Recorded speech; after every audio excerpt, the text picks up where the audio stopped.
வட்டமேசை விவாதம் நிகழ்ச்சிக்கு உங்கள் அனைவரையும் அன்போடு வரவேற்கின்றேன்.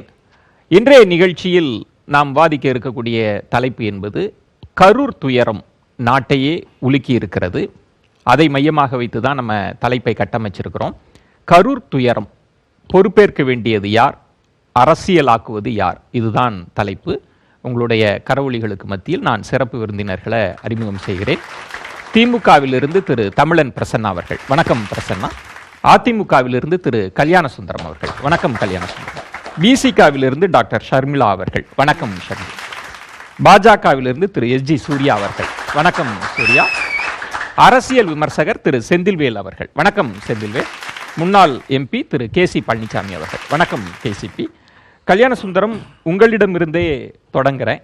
கரூர் துயரம், இதில் பொறுப்பேற்க வேண்டியது அரசியலாக்குவது யார் அப்படின்றது தான் கேள்வி. உங்களுடைய முதல் சுற்றை இந்த குறுக்கீடு இல்லாமல் பதிவு செய்யலாம். இந்த கரூர் துயர சம்பவத்தை பொறுத்த வரைக்கும் இதில் நீங்கள் யார் பொறுப்பேற்க வேண்டும், யார் அரசியலாக்குகிறார்கள் என்கிற இரண்டு கேள்விகளை வைக்கிறீர்கள். முதலில் இயல்பாக பொறுப்பேற்க வேண்டியவர்கள் யார் என்பதை சாதாரணமாக எந்த விதமான அரசியல் அறிவுமே இல்லாமல் யோசிக்கிற, அரசியல் அனுபவம் இல்லாமல் யோசிக்கிறவர்களோடு ஒரு முடிவுக்கு வந்து விடலாம்.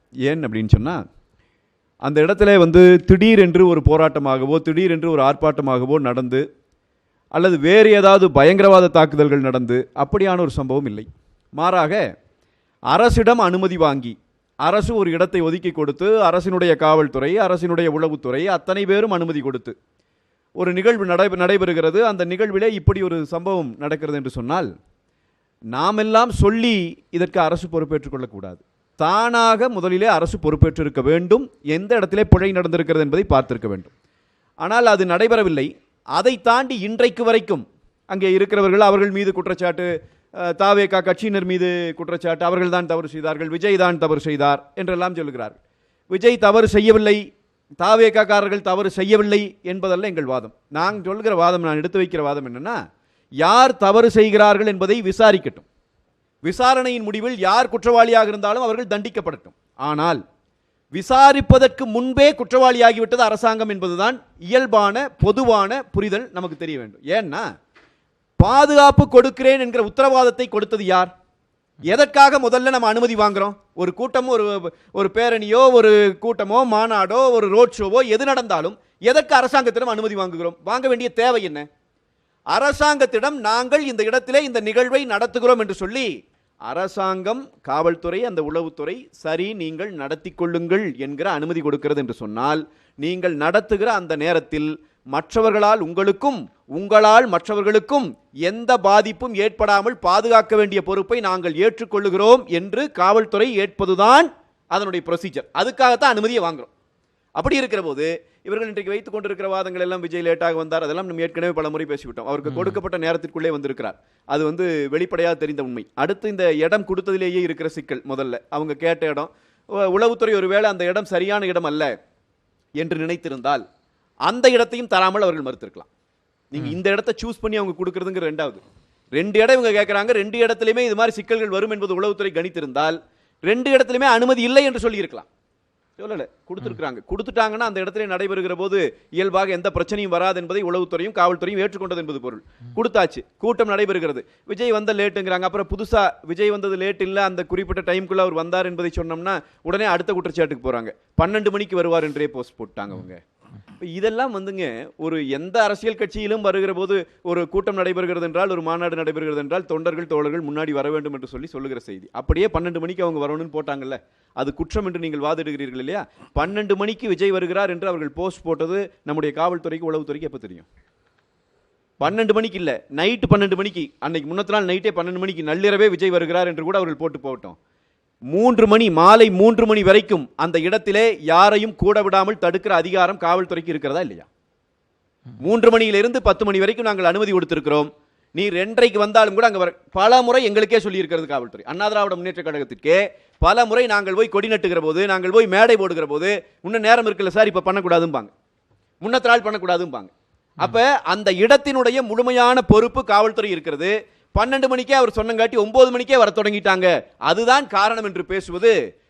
நீங்க பேசுங்க, நீங்க அந்த குற்றச்சாட்டை வையுங்க, அந்த குற்றச்சாட்டை நீங்கள் போய் நீதிமன்றத்தை சொல்லுங்க, சிபிஐ சொல்லுங்க, அதை நிரூபிங்க, அதெல்லாம் வேற பக்கம். ஆனா அவங்க அப்படி போட்டுட்டாங்க, அதில் நாங்கள் ஏமாந்துட்டோம், அதில் நாங்கள் செயல்படாமல் போயிட்டோம், தவறு நடந்து விட்டது என்பதையாவது நீங்கள் ஏற்றுக்கொள்ள வேண்டும் இல்லையா? குறைந்தபட்சம் அதை கூட ஏற்றுக்கொள்ள மாட்டேங்கிறீங்களே. எந்த சம்பவம் இப்படி நடந்தாலும் உடனடியாக அங்கே இருக்கிற கலெக்டர் மீது, அங்கே இருக்கிற எஸ்பி மீது நடவடிக்கை எடுக்கப்படுமே. இந்த சம்பவத்தில் ஒரு காவல்துறை அதிகாரி மீது அது நடவடிக்கை உண்டா? அப்படின்னா இதில் என்ன நடந்திருக்குது அப்படின்னு சொன்னா, அரசாங்கம் ஏதோ ஒரு விதத்திலே பதட்டம் அடைந்திருக்கிறது. அது என்ன பதட்டம் எனக்கு தெரியாது, சிபிஐனுடைய விசாரணைக்கு பிறகு தெரியும். இதில் ஏதோ மர்ம முடிச்சுகள் மீண்டும் மீண்டும் அவிழ்ந்து கொண்டிருக்கிறது. நேற்றைக்கு கூட பார்க்கிறோம், அந்த இடத்துல ஏதோ ஒரு காகிதங்களை எல்லாம் போட்டு டாக்குமெண்ட்ஸ் கொளுத்தப்பட்டது என்று செய்தி வருகிறது. அது என்ன டாக்குமெண்ட்ஸ் எங்களுக்கு தெரியாது. உள்ளே ஒரு பென்டிரைவ் கிடந்தது, செய்தி நான் போடவில்லை, நான் சொல்லவில்லை, ஊடகங்கள் செய்தி போட்டிருக்கிறார்கள். இரண்டாவது, இதை அரசியலாக்குகிறார்களா, யார் அரசியலாக்குகிறார்கள் என்கிற கேள்வி வருது. நீங்க நல்லா யோசிச்சு பார்க்கணும். இந்த சம்பவம் நடைபெற்ற அன்றைக்கே அந்த உயிர் பலி நடந்திருக்கு, இன்னும் எவ்வளவு பேர் இறந்திருக்காங்கிற எண்ணிக்கை கூட தெரியாது. அப்பொழுதே எதிர்க்கட்சி தலைவரிடம் செய்தியாளர்கள் நேரடியாக கேள்வி கேட்கிறார்கள். எங்கள் பொதுச் செயலாளர் புரட்சி தமிழர் எடப்பாடியார் அன்றைக்கு செய்தியாளர் சந்திப்பிலே மிக தெளிவாக சொல்லுகிறார். ஒரு செய்தியாளர் நேரா கேட்டார், சார் பாதுகாப்பு குறைபாடு தான் இந்த பிரச்சனைக்கு காரணமா சார்னு கேட்டார், கேள்வியே கேட்டார். அவர் சொன்னார், அதை பற்றியெல்லாம் இப்பொழுது பேசுகிற நேரம் இல்லை, என்ன நடந்தது என்பது இன்னும் எங்களுக்கு தெரியாது, அங்கே நடந்து கொண்டிருக்கிற செய்தி மட்டும்தான் வந்திருக்கிறது, முதலில் அங்கே இருக்கிறவர்களை காப்பாற்ற வேண்டும், பாதிக்கப்பட்டவர்களை காப்பாற்றுவதற்கு அண்ணா திராவிட முன்னேற்ற கழகத்தினுடைய எங்கள் அமைச்சரையும் எங்கள் தம்பிகளையும் நாங்கள் களத்திலே இறக்கி இருக்கிறோம் என்று சொல்லி அரசுக்கு துணையாக நாங்கள் வேலை செய்தோம். ஒரு எதிர்க்கட்சி வேலை செய்தது. இது அரசியலா? இதை நாங்கள் அரசியல் படுத்த விரும்பல. நன்றி. கல்யாண சுந்தரத்திற்கு முதல் சுற்றுல நிறைய குற்றச்சாட்டுகளை அடுக்கி இருக்கிறார். திரு தமிழன் பிரசன்னா, கல்யாண சுந்தரம் வைத்ததுல குறைந்தபட்ச பொறுப்பை கூட அரசு எடுத்துக்கலன்றது ஒண்ணு. ரெண்டாவது, இது அரசியல் ஆக்குனதே ஆளும் தரப்பு தான், திமுக தான் அப்படின்ற குற்றச்சாட்டை முன்வைக்கிறார். புதிய தலைமுறை வட்டமேஜை விவாதத்தினுடைய நேயர்களுக்கு வணக்கம். ஒரு நீண்ட இடைவெளிக்கு பிறகு வட்டமேஜை மாநாட்டில் பங்கேற்பதில் மகிழ்ச்சி. என் பாசத்திற்குரிய சகோதரர் கல்யாண சுந்தரம் அவர்கள் சில குற்றச்சாட்டுகளை வைத்திருக்கிறார். அந்த குற்றச்சாட்டுகளுக்கு பதில் சொல்வதற்கு முன்னால் நான் தலைப்பை ஒரு முறை அவருக்கு நினைவுபடுத்த விரும்புகிறேன். கரூர் துயரம் யார் பொறுப்பேற்க வேண்டும், யார் அரசியல் செய்ய வேண்டும்? அரசுதான் பொறுப்பேற்க வேண்டும் என்பது கல்யாண சுந்தரம் அவர்களுடைய வாதம். நான் அதற்கெல்லாம் பதில் சொல்ல போவதில்லை. நான் 2 நிகழ்வுகளை சொல்கிறேன்.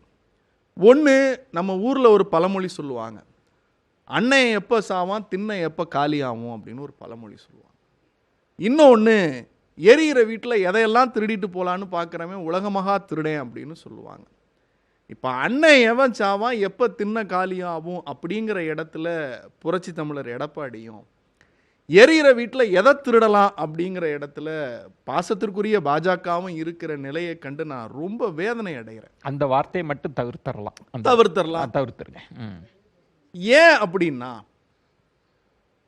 அரசியல் செய்வது யார் இந்த துக்க நிகழ்வில் அப்படிங்கிறப்ப ஒரு பிரச்சார கூட்டம், இந்த நிகழ்வெல்லாம் நடந்து முடிஞ்சதுக்கு அப்புறம் கல்யாண சுந்தரம் அவர்கள் ஆதரிக்கிற எடப்பாடி அவர்கள் ஒரு கூட்டத்துக்கு போறார்.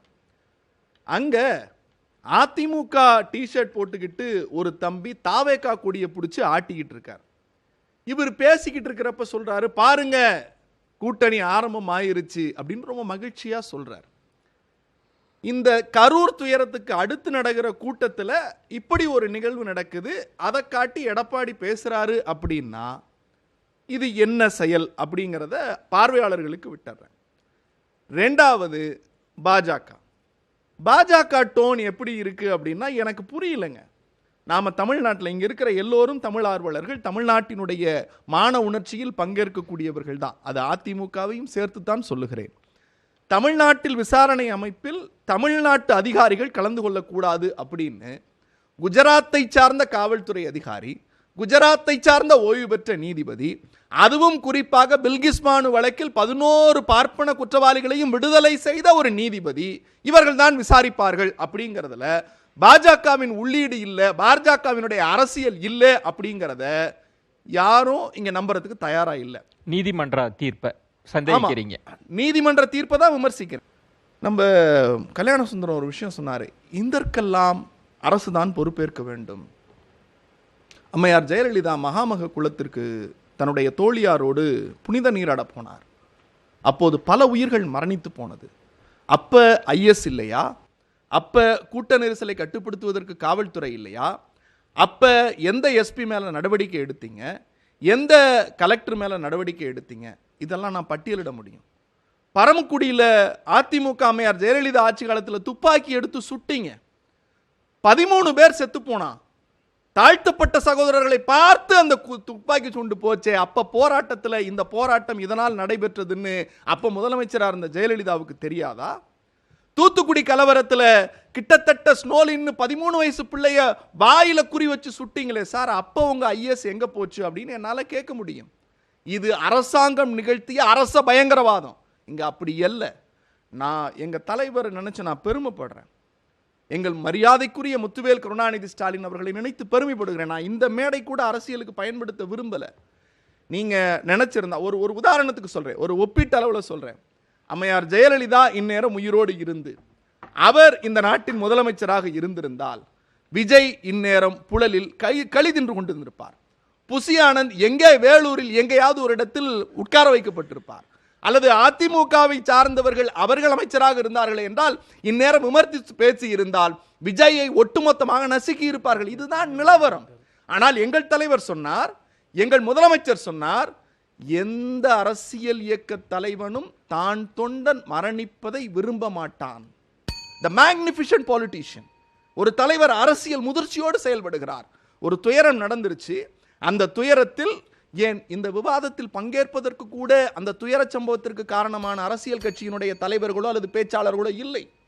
பொறுப்பேற்க வேண்டியது யார் என்று வருகிற போது முழுக்க முழுக்க இந்த நிகழ்ச்சியை ஏற்பாடு செய்த தாவேகாவினுடைய இயக்க தலைவர் விஜய் அவர்கள்தான். ஏன் என்கிற கேள்வி வரட்டும். அந்த கேள்வி வருகிற போது சார் ஒரு துயர சம்பவம் நடந்துருச்சு, தொண்டன் செத்து போயிருக்கான், எதிர்கட்சியோ ஏன் எடப்பாடி பழனிசாமி கூட அந்த இடத்துல சொன்னார். நான் அந்த இரவு அவர் சொன்ன பேட்டியை நான் பாராட்டுறேன். அந்த பேட்டியில் சொன்னார், எங்கள் தலைவர் அந்த சொன்னார்ல அதே டோனில் சொன்னார், இது விஜய் இதில் பாடம் கற்பிக்கணும், விஜய் இதில் தெரிஞ்சுக்கணும் அப்படின்னார்.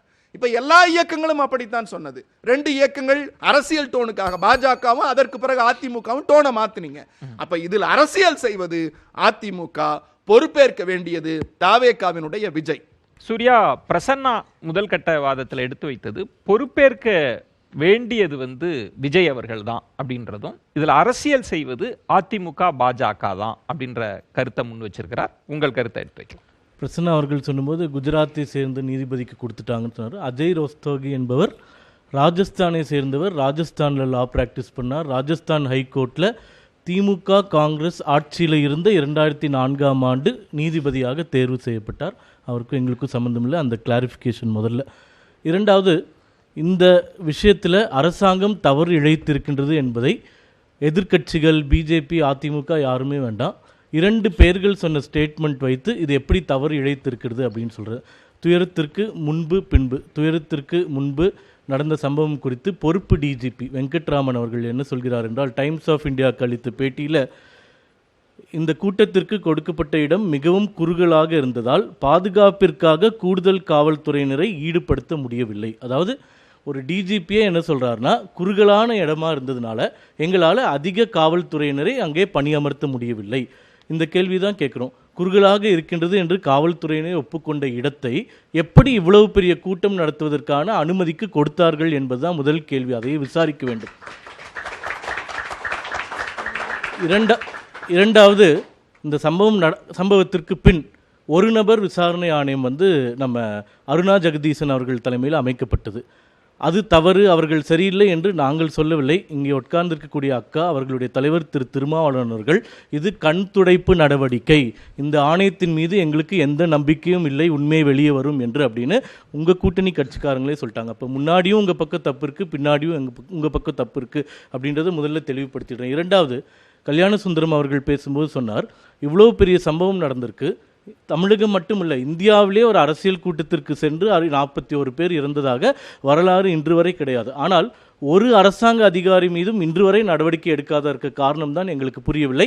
அங்கேதான் சந்தேகம் எழுகிறது. சரி, இதற்கு முன்பு இது போன்ற சம்பவங்களில் அரசாங்கங்கள் நடவடிக்கை எடுத்திருக்கா அப்படின்ற நீங்கள் கேள்வி கேட்டிங்கன்னா பல சம்பவங்களை சொல்ல முடியும். உதாரணமாக சமீபத்தில் பெங்களூரில் இந்த கிரிக்கெட் மேட்ச் விக்டரி செலிப்ரேஷனுக்கு நிறைய கூட்டம் கூடியது. அங்கே ஒரு சம்பவம் நடந்து அங்கே சில உயிர்கள் பலியானது. உடனடியாக அங்கே ஒரு நீதியரசர், ஓய்வு பெற்ற நீதியரசர் தலைமையில் ஒரு கமிஷன் அமைக்கப்பட்டது.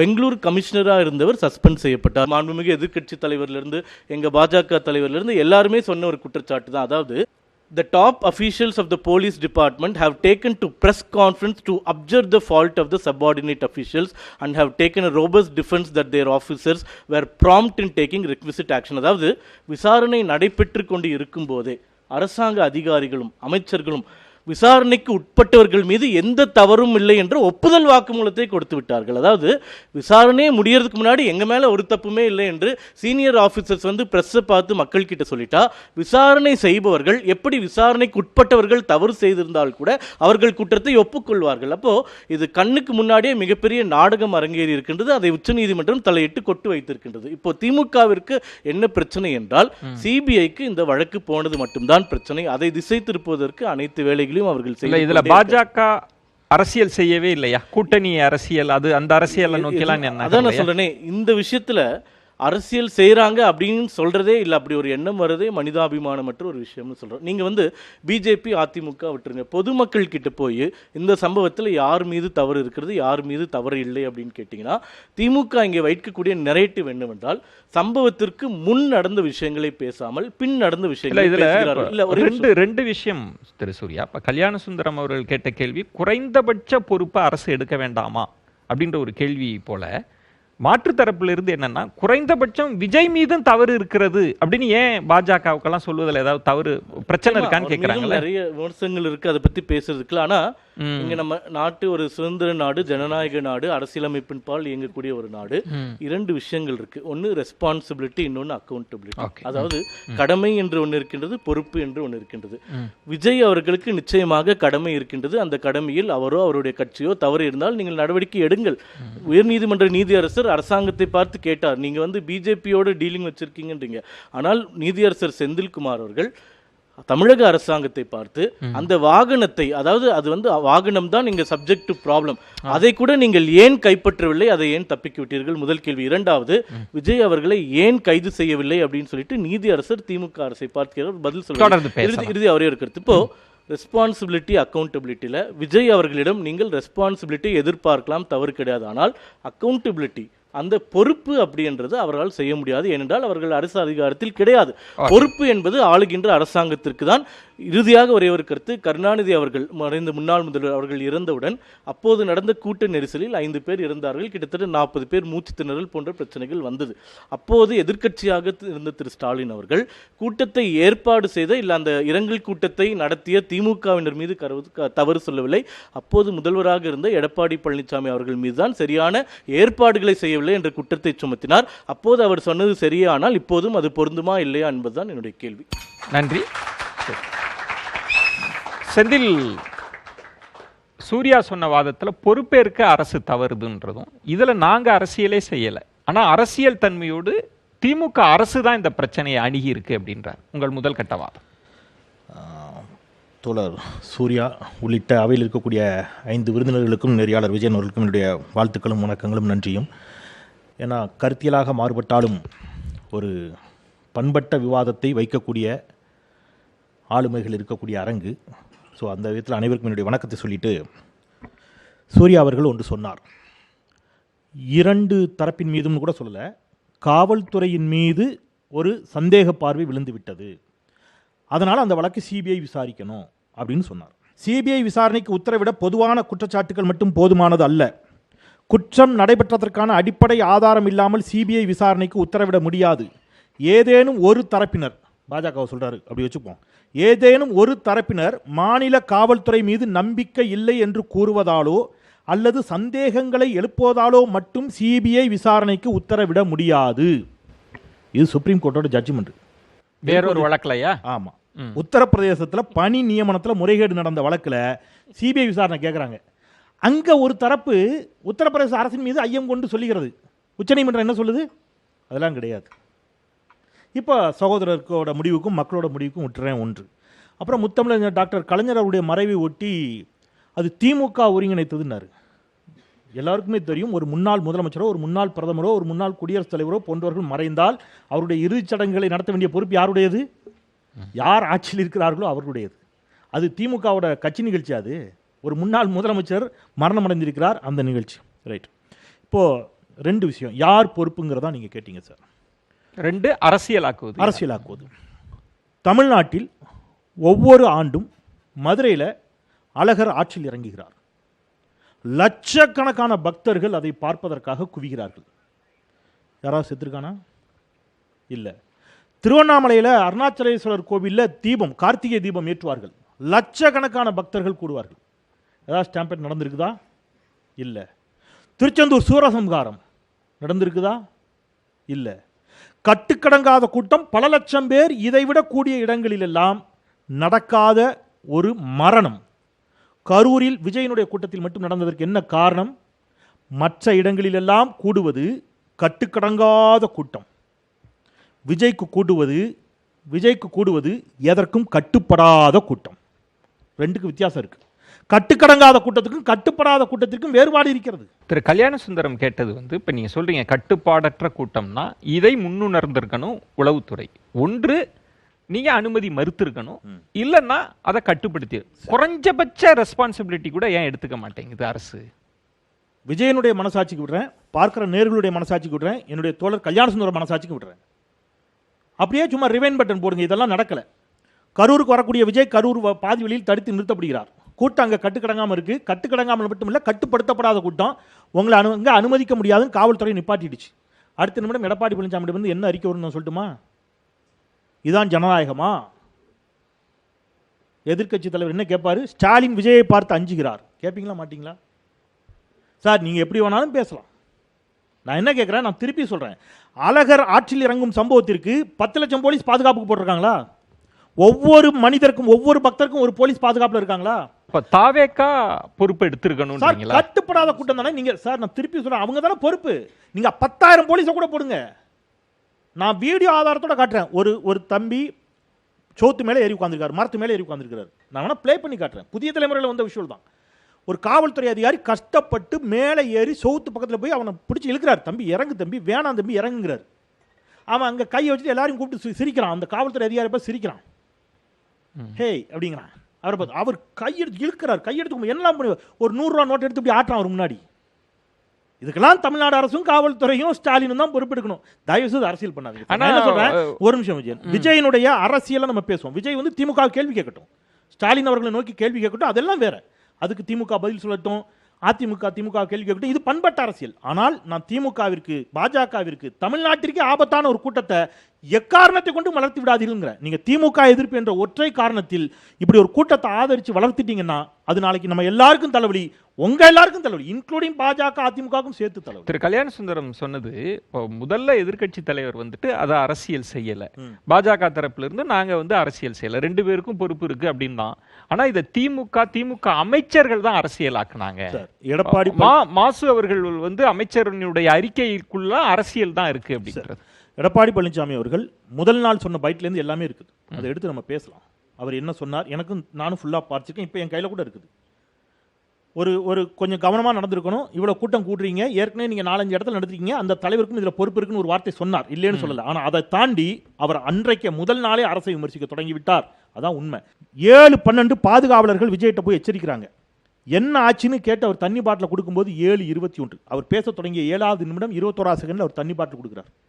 அதன் பிறகும் பேசினார். 5 ஆம்புலன்ஸ் வந்த பிறகும் பேசினார்.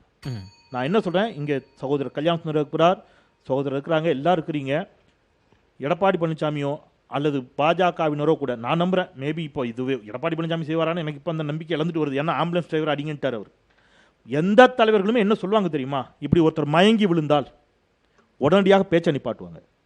கூட்டம் விலகி வழி விடுங்கம்பாங்க, தண்ணீர் கொடுங்கம்பாங்க, ஆம்புலன்ஸுக்கு வழி விடுங்கம்பாங்க, தன்னுடைய தொண்டர் படை அங்கே நிப்பாட்டுவாங்க, தொண்டரை நீங்கள் கூப்பிடுவாங்க, முதல்ல விலகுங்க வழி விடுங்க, பேசுறதெல்லாம் அப்புறம்பாங்க. கண் முன்னாடி மயங்கி விழுந்த வீடியோ இருக்கு சார். அவர் பேசிட்டு இருக்காரு, ஒரு 4 அடியில் மயங்கி விழுறாங்க. அவர் தொடர்ந்து தன் பேச்சை தொடர்ந்த ஒரு வரலாற்று பலியை அவரை காப்பாற்றுவதற்கு வழக்கறிஞர்களாக பாஜகவும் அஇஅதிமுகவும் மாறி நிற்பது வேதனையின் உச்சம். நன்றி. முதல் சுற்று வாதத்தை முன் வச்சிருக்கிறார். அடுத்து கேசிபி, இதுல அரசியல்ன்ற ஒரு கோணம். ஏன்னா கரூர் துயரம் அடுத்த கட்டம் இது கூட்டணி அரசியல் அப்படி மாறி பரஸ்பர குற்றச்சாட்டுகள்லாம் வந்துருச்சு. பொறுப்பேற்க வேண்டியதுல 2 தரப்புமே சொல்றாங்க. காவல்துறை நீங்க என்ன அப்படின்றதும், திரு செந்தில் பிரசன்னா அவர்கள் சொன்னது பொறுப்பேற்க வேண்டியது கட்சி கூட்டின கூட்டம் அப்படின்றதும் இருக்கு. இதுல அரசியல் கோணமும் வந்துருச்சு இல்லை? இதை யார் அரசியலாக்கிட்ட? இல்லை, அதுக்கு முன்னாடி திரு செந்தில் அவர்கள் சொன்ன மாதிரி இது ஒரு பெரிய கட்டுப்பாடற்ற கூட்டம் அப்படின்னா அவங்க ஒரு சமூக விரோதிகள் கூடிய ஒரு கூட்டம் அல்ல. நீங்கள் தமிழ்நாடு முழுக்க ஒரு ரெக்கார்டு எடுங்க. இவங்க மேலே எத்தனை போலீஸ் கம்ப்ளைண்ட் இருக்குது, எத்தனை பேரை நீங்கள் ரிமாண்ட் பண்ணியிருக்கீங்க, எத்தனை பேர் தண்டிக்கப்பட்டிருக்கிறாங்க. அப்போ அவங்களோட குற்ற வழக்குகளுடைய பின்னணி என்ன?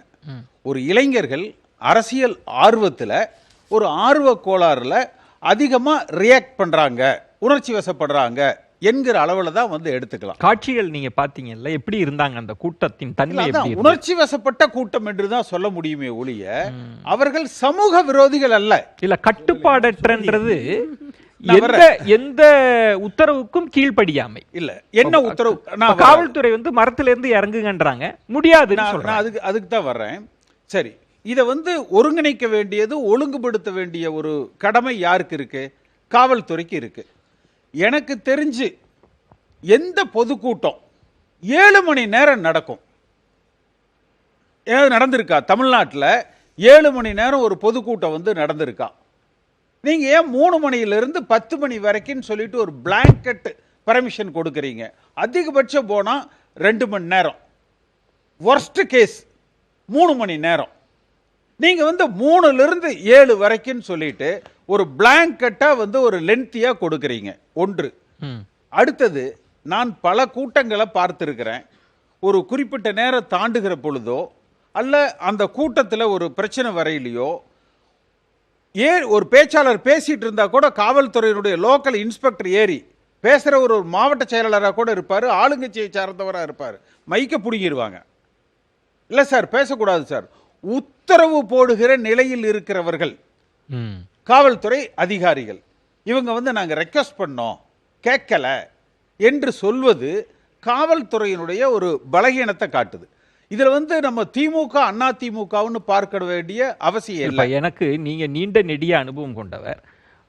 நேரா காவல்துறை அதிகாரி ஏறி விஜயிடம் இருந்து மைக்க புடுங்கிட்டு இதோட நேரம் முடிஞ்சிருச்சு, இதோட முடிச்சுங்கன்னு சொன்னா என்ன ஆயிருக்கும்? அப்படி இல்லை, அதை எப்படி எதிர்கொண்டிருக்கணும்? அதாவது தமிழ்நாடு அரசாங்கத்தை சார்ந்தவர்கள் அவர்கள். அவங்க திமுக போலீஸ் அதிகாரிகளும் இல்லை, அண்ணா திமுக போலீஸ் அதிகாரிகள் இல்லை, அவங்க அபிஷியல்ஸ். அதனால அந்த அபிஷியல்ஸுக்கு மிக அதிகமாக திமுக வக்காலத்து வாங்க வேண்டிய அவசியம் இல்லை. எந்த காவல்துறை அதிகாரி தவறு செய்தாலும் நடவடிக்கை எடுக்கும். என்ன செய்திருக்கலாம் காவல்துறை அதிகாரி? இது ஒன்றும் ஃபர்ஸ்ட் டைம் எக்ஸ்பீரியன்ஸ் கிடையாது. இதற்கு முன்பு திருச்சியில் நடந்தது, நாகப்பட்டினத்தில் நடந்தது, அதற்கு சற்று முன்னதாக நாமக்கல்ல நடந்தது. நாமக்கல்லும் கரூரும் அடுத்தடுத்த மாவட்டங்கள். நிச்சயமா அங்க இருக்கிற ஒரு எஸ்பியோ ஒரு டிஎஸ்பியோ ஒரு விஜய்வே நேரா பார்த்து, சார் நிலவரம் இந்த மாதிரி இருக்கு, நாங்க இந்த மாதிரி தான் இதை ஆர்கனைஸ் பண்ணி இருக்கிறோம், எங்களுக்கு கோஆபரேட் பண்ணுங்க, பாதுகாப்பா உங்களுக்கு இந்த கூட்டத்தை நடத்தி கொடுத்து அனுப்ப வேண்டிய கடமை எங்களுக்கு இருக்கு, நாங்க உங்களுக்கு போதிய பாதுகாப்பு கொடுக்கிறோம், வந்த கூட்டத்துக்கு பாதுகாப்பு கொடுக்கிறோம். ஆனா நீங்கள் மற்ற கூட்டத்தை விடுங்க, விஜய் நீங்க எங்களுக்கு ஒத்துழைப்பு கொடுக்கணும். இந்த டயத்துக்கு வாங்க, இந்த ஸ்பாட்டுக்கு வாங்க, உங்க ஆட்கள் விட்டு அறிவிக்க சொல்லுங்க. 12 மணிங்கிறது தவறு, நான் இத்தனை மணிக்கு வர்றேன், இந்த இடத்துல நிக்கிறேன், பேசுறேன் என்கிற அளவுல இவர்கள் சொல்லி இருக்கலாம். அப்படி அதுல விஜய் தரப்பிடம் சொல்லியும் விஜய் கேட்கலன்றது. நாகப்பட்டினத்திலேயே தாமதம் ஆகிற போதெல்லாம் சொல்றாங்க, நீங்க தாமதமா வரீங்க, கூட்டம் இதெல்லாம் சொல்றாங்க அவங்க நிகழ்ச்சி ஏற்பாட்டாளர்கிட்ட. ஆனா அவர்கள் கேட்கலன்றது தானே காவல்துறை. அதாவது சொல்றது ஆதவ அர்ஜுனாட்ட அந்த ஹாஸ்பிட்டலுக்கு முன்னாடி வண்டியை ஸ்டாப் பண்ணுங்க என்று அந்த லோக்கல் டிஎஸ்பி சொன்னாரு. லோக்கல் அவரு ஆதவ அர்ஜுனா கேட்கல, இல்ல எங்களுக்கு நாங்க முடிவு பண்ண இடத்துல தான் நிற்போம் என்று சொல்றாங்க. அப்ப இதை இன்னும் கொஞ்சம் காவல்துறை சரியாக கையாண்டு இருக்கலாம். திரு செந்தில் சொன்ன மாதிரி பல திருவிழாக்களை கையாண்ட அந்த காவல்துறை, போதிய அனுபவம் வாய்ந்த காவல்துறை, பக்குவப்பட்ட காவல்துறை இதை கொஞ்சம் கண்டும் காணாமல் விட்டுவிட்டார்கள் என்பதாகத்தான் பொதுமக்களுடைய பார்வை. கண்டும் காணாமல்ன்றதுக்கு பின்னணியிலே அரசியல் இல்லையா? செந்திலை சொன்னார்ல, இவ்வளவு நிகழ்ச்சிகளை 10 லட்சம் பேர் கூடுகிற நிகழ்ச்சிகள்ல பிரச்சனை இல்லாம அதை சமாளிக்க தெரிஞ்ச காவல்துறை ஏன் அந்த கோயில் நிகழ்ச்சிகள்ல இளைஞர்கள் யாருமே போகலையா? யாருமே போகலையா? எல்லாரும் போயிருக்காங்க. அப்ப வந்து ஏதோ தமிழ்நாட்டை சார்ந்தவர்கள் இங்க இருக்கிறவங்க ஒரு குறிப்பிட்ட தலைவரை ஆதரிக்கிறார்கள் என்பதற்காக அவர்களை ஒரு பெரிய சமூக விரோதிகளை போல நம்ம ஒரு முத்திரை குத்தணுங்கிற அவசியம் இல்லை. திரு சூர்யா சொன்னதை போல சம்பவம் நடந்த உடனே திரு எடப்பாடி பழனிசாமி உள்பட எல்லா கட்சி தலைவர்களும் நிதானமாகத்தான் கருத்துக்களை வந்து சொன்னாங்க. அக்ரவேட் ஆனது நீதியரசர் செந்தில்குமார் அவர்களது ஜட்ஜ்மெண்ட். அந்த இடத்துல அரசாங்கம் ஓவர் ரியாக்ட் பண்ணுச்சு. நீங்க பண்ண வேண்டியது என்ன? அதாவது தேசிய பாதுகாப்பு சட்டத்தில் கைது செய்யப்பட வேண்டிய ஆதவ அர்ஜுனாவை பாதுகாப்பா டெல்லிக்கு அனுப்பிச்சு விடுறீங்க. ஸோ இதெல்லாம் தான் அரசியல்ன்றீங்களா? இதுதான் அரசியல். அதாவது அரசியல் எங்க ஆரம்பிச்சதுன்னா சென்னை உயர்நீதிமன்றத்தில் ஏற்பட்ட உத்தரவுக்கு நீங்க மீடியாக்களை அதிகமா கட்டுப்படுத்தினீங்க, பத்திரிகையாளர்களை வந்து கைது செஞ்சீங்க, அந்த உத்தரவை வந்து ரொம்ப போர்ட்ரே பண்ணீங்க. அந்த இடத்துல தான் இதனுடைய அரசியல் ஆரம்பம். நன்றி கேசிபி. அடுத்து டாக்டர் ஷர்மிளா. கிட்டத்தட்ட காவல்துறை எங்கெல்லாம் தவறு செஞ்சதுன்னு பட்டியலிடுறார். இது அரசியல் ஆக்கின இடம்ன்றது திமுக தரப்பட இருக்கு. அவர் இன்னொரு கோணம் வைக்கிறார். சென்னை உயர்நீதிமன்றம் அது கொடுத்த உத்தரவு, அதை இந்த அரசு கையாண்ட விதம், அப்புறம் கைது செய்த விதம், இதெல்லாம் அரசியல் ஆக்குனதுல திமுகவுக்கு தான் பெரும் பங்குன்றது. எல்லோருக்கும் வணக்கம்.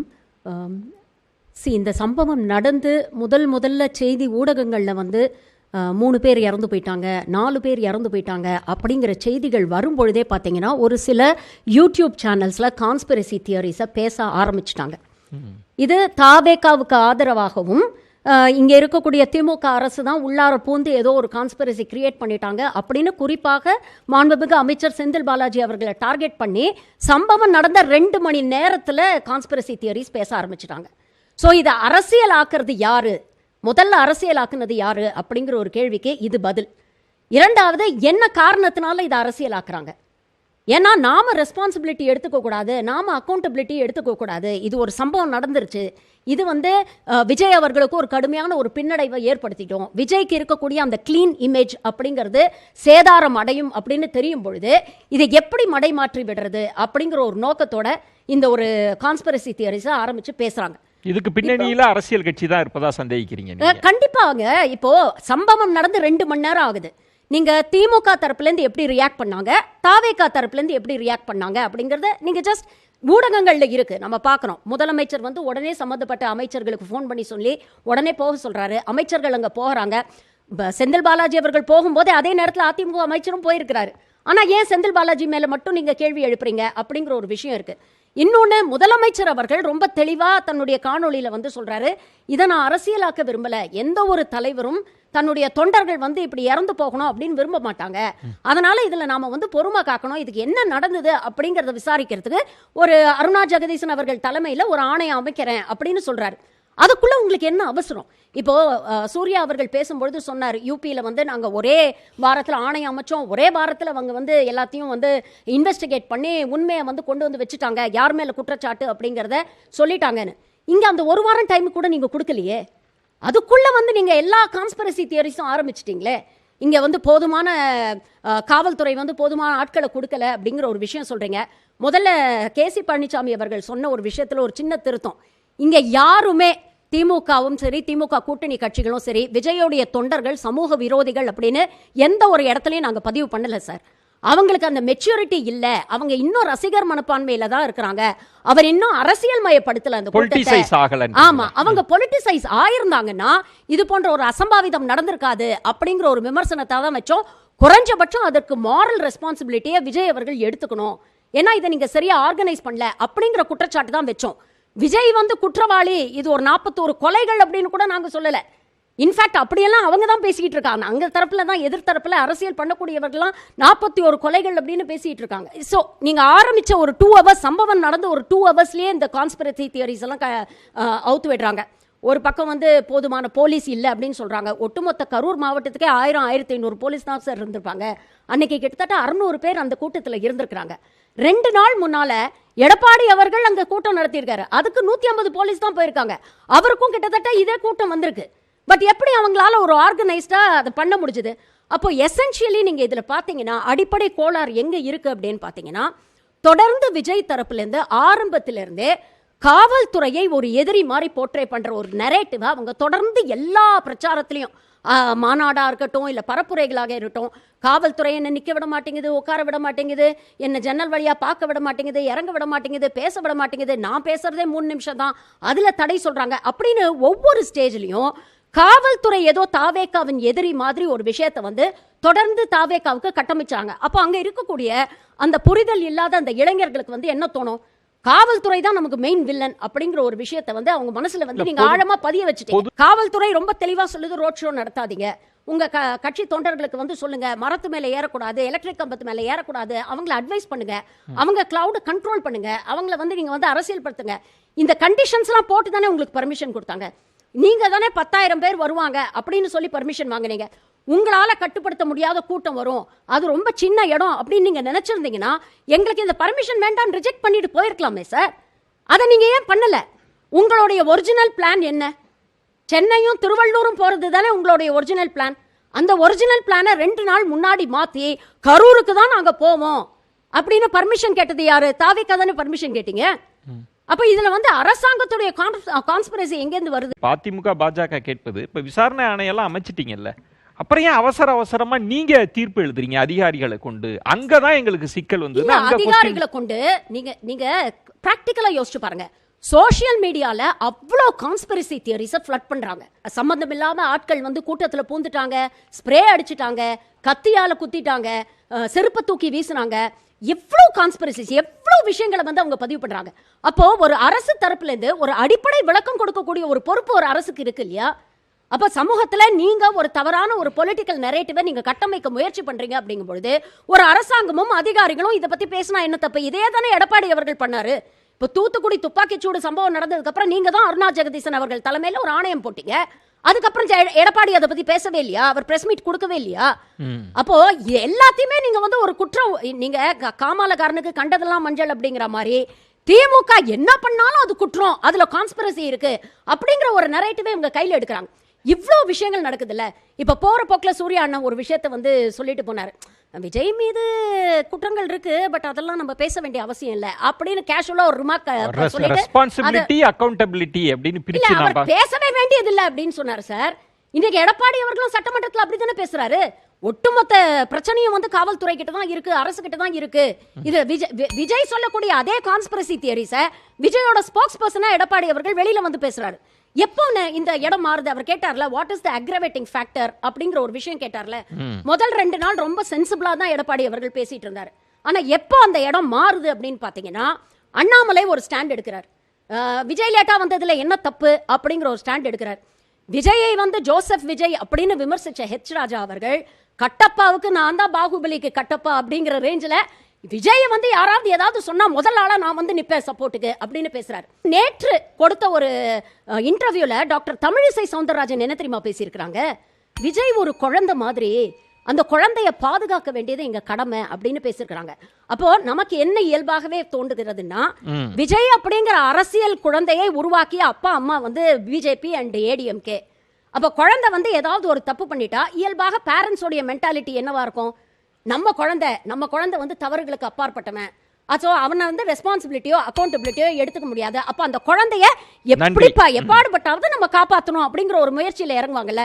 கிட்டத்தட்ட இன்னைக்கு அப்படிப்பட்ட ஒரு முயற்சியில தான் அதிமுகவும் பாஜகவும் இறங்கி இருக்காங்க. கல்யாண சுந்தரம், முதல் சுற்றுல இந்த தரப்பிலிருந்து ஏராளமான விளக்கங்கள், குற்றச்சாட்டுகள்லாம் இருக்கு. உங்களுக்கான எதிர்வினை முதல்ல வந்து இதில் அவங்க சொன்ன செய்திகளிலிருந்தே சில விஷயங்களை நான் குறிப்பிட்டு காட்ட விரும்புகிறேன். ஒன்று, இதில் எங்கே திமுக ஆளுகிற கட்சி அரசியல் பண்ணுகிறது அப்படிங்கிறதுல, இப்போ இங்கே பேசிய மரியாதைக்குரிய தமிழன் பிரசன்னா அவர்களும் சரி, மரியாதைக்குரிய தோழர் செந்தில் அவர்களும் சரி, அவர்கள் சொல்லுகிற போது இந்த சிபிஐ விசாரணைக்கு கொடுக்கப்பட்டிருக்கிற விஷயத்தில் அவர்கள் முரண்படுகிறார்கள். இவர்கள் மட்டுமல்ல, சிபிஐ விசாரணைக்கு உச்சநீதிமன்றம் உத்தரவிட்ட அந்த நொடி தொடங்கி திமுகவின் ஆதரவாளர்கள், திமுகவினுடைய செய்தி தொடர்பாளர்கள், திமுகவினுடைய அத்தனை பேரும் அதில் முரண்படுகிறார்கள். சிபிஐ வேண்டாம், சிபிஐ கொடுத்தது தவறு, அல்லது சிபிஐக்கு உள்நோக்கம் இருக்கிறது, அது பிஜேபி இப்படியே பேசுகிறார்கள். ஆனால் முதலமைச்சர் சட்டமன்றத்திலே பேசுகிற போது சிபிஐ வந்திருக்கிறது, சிபிஐயில் உண்மை வெளிவரும், சிபிஐ விசாரணையில் உண்மை வெளிவரும் என்கிறார். சிபிஐ விசாரணையில் உண்மை வெளிவரும் என்று சொன்னால் அவர் கட்டுப்பாட்டிலே இருக்கிற செய்தி தொடர்பாளர்கள் எல்லாம் சிபிஐ கொடுத்தது பெரிய உள்நோக்கம் கொண்டது என்று பேசுவதற்கான காரணம் என்ன என்றால், உள்ளுக்குள் ஒன்றை பேசுவது சட்டமன்றத்திலே, வெளியிலே இருக்கிற இடத்துல இன்னொரு கருத்தை பரவ விடுவது. இதுதான் அரசியல், இதுதான் மையப்புள்ளி. இரண்டாவது நான் இன்னொரு செய்தியை சொல்ல விரும்புகிறேன். சகோதரர் பிரசன்னா அவர்கள் சொல்லுகிற போது குறிப்பிட்டார், சிபிஐ விசாரணை போட்டது மட்டுமல்ல, தமிழ்நாட்டைச் சேர்ந்த ஐபிஎஸ் அதிகாரிகள் இருக்கக்கூடாது என்று சொல்ல இவர் மட்டும் சொல்லவில்லை. திமுகவினுடைய செய்தி தொடர்பாளர் ஆதரவு சக்திகள் அத்தனை பேரும் சொல்லுகிறார், தமிழர்கள் விசாரிக்க கூடாதா, தமிழ்நாட்டு அதிகாரிகள் இருந்தால் உண்மை வெளிவராதா அப்படின்னு. நான் என்ன சொல்றேன்னா, எப்போதெல்லாம் திமுக வசமாக சிக்கிக் கொள்ளுகிறதோ அப்போதெல்லாம் அவர்கள் உடனடியாக மாநில உரிமை, இன உரிமை என்கிற மொழி எடுப்பார்கள். ஒரு செய்தியை, ஒரு சம்பவத்தை நான் சுட்டிக்காட்ட விரும்புகிறேன். கடந்த ஆண்டு இதே அண்ணா நகர் பகுதியில் சென்னையில் ஒரு 10 வயது குழந்தை பாலியல் வன்புணர்வுக்கு உட்படுத்தப்பட்ட அந்த கொடூர வழக்கில் குழந்தையினுடைய தகப்பன் காவல் நிலையத்துக்கு போய் புகார் கொடுக்க போகிறார், காவலர்களால் தாக்கப்படுகிறார். அந்த வழக்கை உயர்நீதிமன்றம் எடுத்து சிபிஐ விசாரணைக்கு உத்தரவிட்டு விட்டது, காவல்துறையின் மீது நம்பிக்கை இல்லை என்று சொல்லி. அந்த சிபிஐ விசாரணை வேண்டாம் என்று நாங்களே விசாரிக்கிறோம் என்று உச்சநீதிமன்றத்திற்கு போனது இதே ஸ்டாலின் அவர்கள் தலைமையில் இருக்கிற இந்த அரசு. அங்கே போய் வழக்கு நடத்தினார்கள். ஒரு சிட்டிங்க்கு 50 லட்சம் வாங்குகிற வழக்கறிஞர்களை வைத்து வழக்கு நடத்தி அதிலே உச்சநீதிமன்றம் கொடுத்த தீர்ப்பு என்ன தெரியுமா? சிபிஐ விசாரணை நீங்கள் வேண்டாம் என்று கேட்கிறீர்கள், சிபிஐ விசாரணை வேண்டாம் என்று உத்தரவிடுகிறேன், ஆனால் ஒரு எஸ்ஐடி அமைக்கிறேன், அந்த எஸ்ஐடி சிறப்பு புலனாய்வு குழுவில் தமிழ்நாட்டைச் சேர்ந்த ஐபிஎஸ் கேடர்ஸ் இருக்கக்கூடாது என்று உத்தரவு போட்டார். நான் கேட்கிறேன், இது இவர்கள் போட்ட வழக்கு, இவர்களுக்கு கிடைத்த வெற்றி தீர்ப்பில் தமிழ்நாடு கேடர்ஸ் இருக்கக்கூடாது என்று வந்தபோது அன்றைக்கு ஏன் சார் நீங்க யாருமே மாநில உரிமை பேசல? பிரசன் கல்யாணசுந்தரம் அவர்கள் ஒரு விஷயத்துல கருத்துக்கள் அவர் பதில் சொல்லட்டும், மீண்டும் சொல்லுங்க. சிபிஐக்கு கொடுத்தது தவறு அப்படின்னு நாங்கெல்லாம் பேசுகிறோம், இப்போவும் அதைத்தான் சொல்கிறோம்.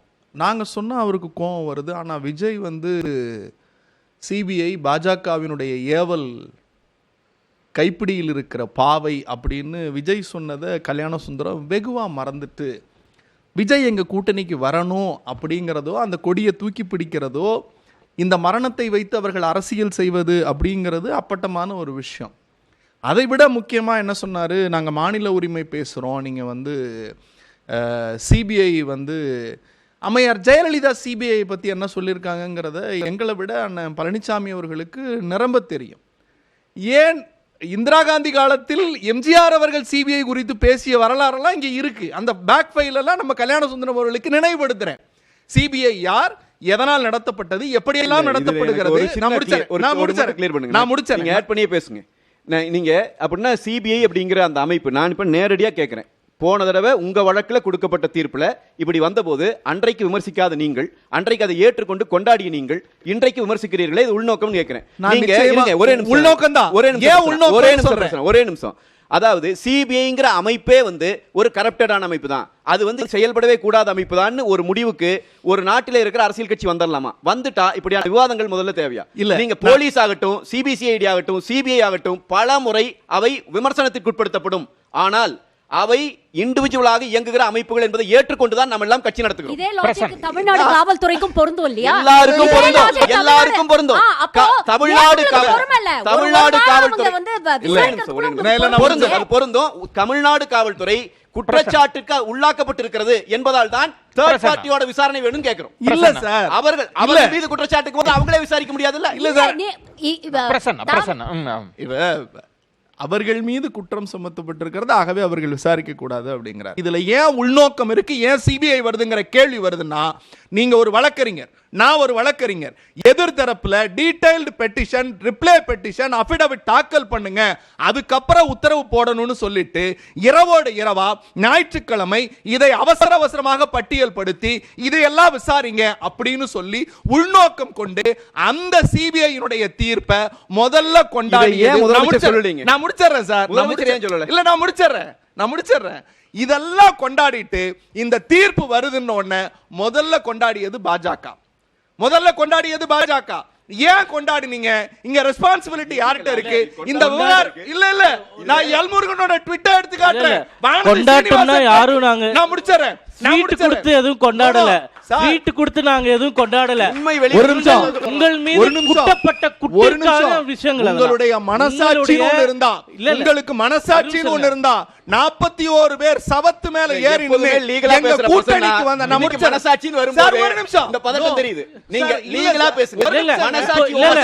முதல்வரே ஒத்துக்கிட்ட பிறகு பிரசன்னா எதுக்காக சிபிஐக்கு பயப்படுறீங்க? பேச அனுமதிங்க. முதல்வரே ஒத்துக்கிட்ட பிறகு நீங்க ஏன் பயப்படுறீங்க சிபிஐக்கு? அது பதில் சொல்லுங்க.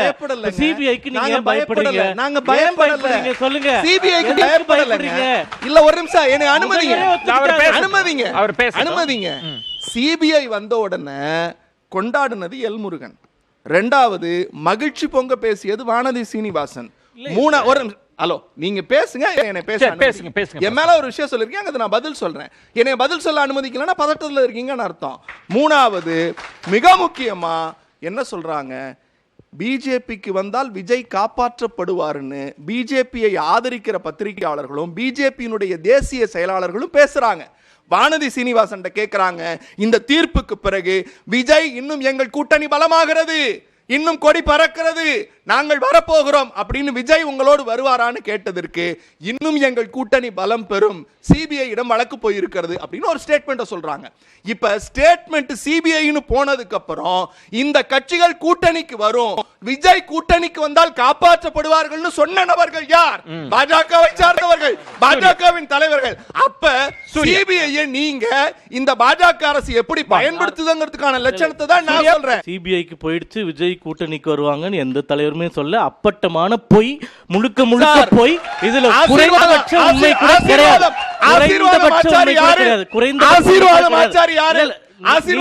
குறுக்கிடல, நீங்க குறுக்கிடாம கேட்டுட்டு பதில் சொல்லுங்க. இல்ல இல்ல, இது கோர்ட் கிடையாது, கோர்ட் கிடையாது. நான் முடிச்ச உடனே நீங்க நானும் குறுக்கிட முடியும், நானும் குறுக்கிட முடியும். யாரு கோலால ஸ்ரீனிவாசன் யாரு? அரசியல் ஆக்கப்பட்டதா இந்த நிகழ்வுகள் அப்படின்னு சொல்றதுக்கு முன்னாடியே அரசியல் ஆக்கப்பட்டதால் தான் இந்த நிகழ்வுகளே நடந்ததுன்றதா அதிமுக பாஜக குற்றச்சாட்டு. அரசியல் ஆக்கப்பட்டது ஏன் அரசியல் ஆக்கப்பட்டதுன்னா, அங்கே இருக்கக்கூடிய மாவட்ட நிர்வாகம், முன்னாள் அமைச்சர், காவல்துறையினர் இவர்கள் அனைவருமே ஆளும் கட்சிக்கு ஏதேனும் ஒரு விஷயம் என்றால் ஒரு தலைபட்சமாக நடந்து கொள்வதும், எதிர்கட்சிகளுக்கு ஒரு தேவை என்றால் இன்னொரு தலைபட்சமாக நடந்து கொள்வதும் தான் பிரச்சனை. அதனால் தான் இந்த சம்பவமே நடந்ததுன்னு முன்னாள் முதல்வரும் சொல்லியிருக்காரு, எங்க தலைவர்களும் சொல்லியிருக்காங்க. 3 பேர்கிட்ட இந்த கேள்வி கேட்கிறேன். விஜய் பொறுப்பெடுத்துக்கணும், விஜய் இதை கட்டுப்படுத்தி இருக்கணும், விஜய் அதை பண்ணியிருக்கணும், விஜய் இதை பண்ணியிருக்கணும்னா இங்க இருக்கக்கூடிய அரசாங்கம் எதற்கு இருக்கின்றது அப்படின்றத என்னுடைய கேள்வி. நான் அவருக்கு மோடி சொன்னதை சொல்றேன். CBI now stands for Congress Bureau of Investigation, not Central Bureau of Investigation. CBI நடுநிலையாக செயல்படவில்லை சொன்னவர் ஐயா மோடி. இப்போ என்ன பண்ணுவீங்க? அதுக்கு என்ன சொல்ல போறீங்க? அடுத்தது அவரே சொல்றாரு, the CBI is being misused to defame Gujarat and its people. எதுல நீங்க ஒரு போலி என்கவுண்டர் வழக்கு நடந்துச்சுல்ல, அதை ஒட்டி சொன்னாரு. இது அவர் சொன்னது. CBI acts on the direction of those sitting in Delhi. அவர்கள் சொல்லுவது எல்லாம் சம்பவத்திற்கு பின் நடக்கக்கூடிய விஷயங்கள். இப்பவே நீங்க புரிஞ்சுக்கணும், சம்பவத்துக்கு முன் தவறு இருக்கா, நாங்க சரியா இருக்கோம் ஒரு இடத்துல ஒவ்வொரு கட்சியும் எதிர்க்கட்சியாக இருக்கிற போது அந்த ஆளுங்கட்சியினுடைய ஏஜென்சி மேல தப்பு சொல்றாங்க. அந்த கட்சி ஆட்சிக்கு போனவரை அந்த ஏஜென்சி சரி பண்ணிருக்காங்க. அதுக்கு சேர்த்து பதில் சொல்றேன். அதுக்கு சேர்த்து அந்த ஏஜென்சியே எதுக்குமே ஆகாதுன்னு சொல்லி என்ன பேர்? நான் அதுக்கு சேர்த்து பதில் சொல்றேன். அது அப்படி நல்ல ஒரு வாட்டி கை தட்டிடுங்க. அந்த ஏஜென்சி எதுக்குமே ஆகாதுன்னு நான் சொல்லல. அது நீங்க உங்களுடைய மறைந்த பொதுச் செயலாளர் இதயம் செல்வி ஜெயலலிதா அவர்கள் சொன்னது. ஒரு நீங்க வேணும்னே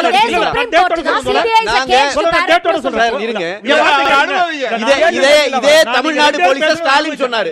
இதே தமிழ்நாடு நீங்க 2 பேரும் பேசணும் அனுமதிச்சாங்க. சிபிஐ RSS பாஜகவின் கைப்பாவை என்று காங்கிரஸ் சொல்லிச்சா, மோடி சொன்னாரா, மேடம் ஜெயலலிதா சொன்னாங்களா, அதெல்லாம் விட்டுருவோம். சிபிஐ RSS பாஜகவின் கைப்பாவை என்று கடந்த மாதம் இதே விஜய் சொன்னாரா இல்லையா? அதான் கேள்வி. சொல்லிட்டு அந்த சிபிஐ விசாரணை அவர் வச்சிருந்த பிளக்கார்ட் தெரியுமா, கையில் வச்சிருந்தது, SIT இருக்க சிபிஐ எதற்கு அவர் கேட்டது. மறைமுக கூட்டணே விமர்சிச்சார். மறைமுக கூட்டணி திமுக மொத்த விவாதமே சிபிஐ நல்லதா கெட்டதாங்கிறது அல்ல. இந்த சம்பவத்துல எந்த சூழ்நிலையில சிபிஐ வந்தது? இப்ப பிரசன்னா சுப்ரீம் கோர்ட்டோட தீர்ப்பை சொல்றாரு. நிச்சயமா ஒரு கவுண்டர் ஃபைல் பண்றதுக்கு டைம் கொடுத்துட்டு அந்த கவுண்டர் டைம் கொடுக்கறதுக்கு முன்னாடியே உத்தரவு போட்டது தவறு. ஆனா பிரசன்னா ஒரு நல்ல வழக்கறிஞர். இதை செந்தில்குமார் நீதியரசருக்கு சொல்லணும். செந்தில்குமார் நீதியரசர் ஒரு பார்ட்டியே இல்லாத ஒரு ஆள் மேல தன் முன்னால இல்லாத ஒரு வழக்கில் அதுல இருந்தது ஒரு ஜெனரல் கைட்லைனை ஃப்ரேம் பண்ணுங்க, அதுதான் அவர் முன்னாடி இருந்த வழக்கு. இப்ப மதுரையில் 2 மெம்பர் பெஞ்சு சிபிஐ கேட்குறாங்க, இந்த நேரத்துல தேவையில்லை, கரூர்ல காவல்துறை விசாரிக்கிறாங்க, அந்த விசாரணை சரியா இருக்கு, வேண்டான்னு தீர்ப்பு சொல்றாங்க. யாராவது விமர்சிச்சாங்களா? அரசாங்கத்துக்கு விமர்சனம் வந்ததா? நீதித்துறைக்கு விமர்சனம் வந்ததா? யாருக்குமே வரல. ஆனால் நீங்கள் ஒருவேளை செயற்கையாக உங்க முயற்சியில சென்னையில இப்படி ஒரு உத்தரவு தேவை என்று, இதை நீங்க உத்தரவே தேவையில்லை, பிரசன்னாக்கு தெரியும். அரசாங்கமே சம்பவம் நடந்தோன்னா ஒரு எஸ்ஐடியை நீங்க ஃபார்ம் பண்ணியிருக்கலாம், அதை யாருமே கேட்டிருக்க மாட்டாங்க. இன்னும் நீங்க நேர்மையா இருக்கிறீங்க என்பதாக அது ஏற்றுக்கொள்ளப்பட்டு இருக்கும். ஆனால் ஏன் சிபிஐ உச்சநீதிமன்றம் போடுறாங்க? பார்ட்டியே இல்லாத ஒரு ஆள் மேல நீங்க ஒரு தீர்ப்பு வாங்குறீங்க. சிபிஐ முதல்ல யார் கேட்டது? தாவேகா தரப்புல இருந்து கேட்டாங்களா? நான் முடிச்சறேன். இல்ல பாஜக தரப்புல இருந்து போடப்பட்டதா? அடுத்து பாதிக்கப்பட்ட மக்களை ஏமாத்தி அவங்க கிட்ட கையெழுத்து வாங்கி சிபிஐ கோரிக்கை வெச்சது யாரு சார்? நான் சொல்றது அது இல்ல. தாவேகா தரப்புல கேட்க வேண்டிய சிபிஐ இன்வெஸ்டிகேஷன். உங்க முன்னாடி இல்லாத ஒரு வழக்குக்கு தீர்ப்பு சொல்ற வினோதத்தை சென்னை உயர்நீதிமன்றம் இப்பதான் பாக்குது. அத திமுக எவ்வளவு தூரம் கொண்டாடிச்சு. இப்ப பிரசன்னா சொல்றாரு இல்லையா, சிபிஐ உத்தரவு கேட்டனே பாஜக கொண்டாடுது, அண்ணா திமுக கொண்டாடுதுன்னு. நீங்க நீதியரசர் செந்தில்குமாருடைய உத்தரவை எவ்வளவு தூரத்துக்கு கொண்டாடுனீங்க? அப்ப அதனுடைய பின் விளைவுகள் தான். நீங்க திரு செந்தில் சொன்னது கரெக்ட். ஜெயலலிதா அம்மா சட்டமன்றத்தில் பேசியிருக்காங்க, குதிச்சதான்னு. அதனால மத்தியில் இருக்கிற ஏஜென்சினா அவங்க மத்தியில் ஆளுங்கட்சிக்கு சாதகமா இருப்பாங்க. ஆனா தமிழ்நாட்டில் இருக்கிற காவல்துறைனா தமிழ்நாட்டில் அரசாங்கத்துக்கு இதா இருப்பாங்க. எதற்கும் கட்டுப்படாத ஒரு கூட்டம் காலையில 9-10 மணில இருந்து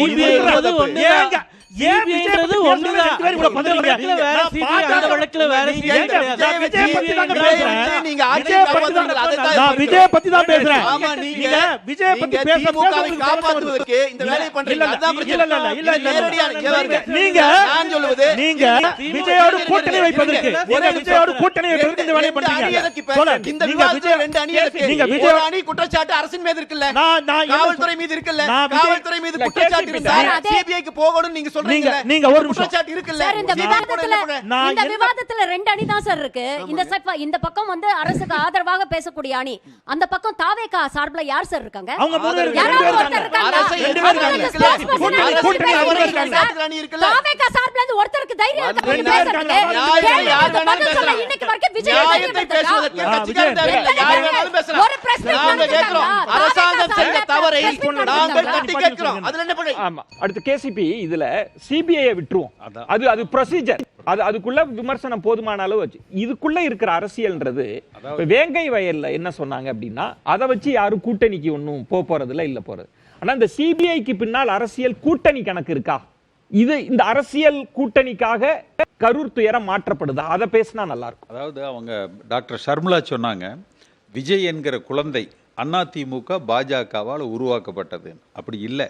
திமுக ஆரம்பத்தில் U and V, Udhay and Vijay என்கிற அளவுல அரசியல்ல எந்த மேடையிலயும் அப்படி சொன்னது கிடையாது சார். அவர்தான் மேடை மேடையா தாவேகா வர்சஸ் திமுக சொல்லிட்டு இருக்காரு என்கிற அளவுல அதை வரவேற்றார்கள். ஏன்?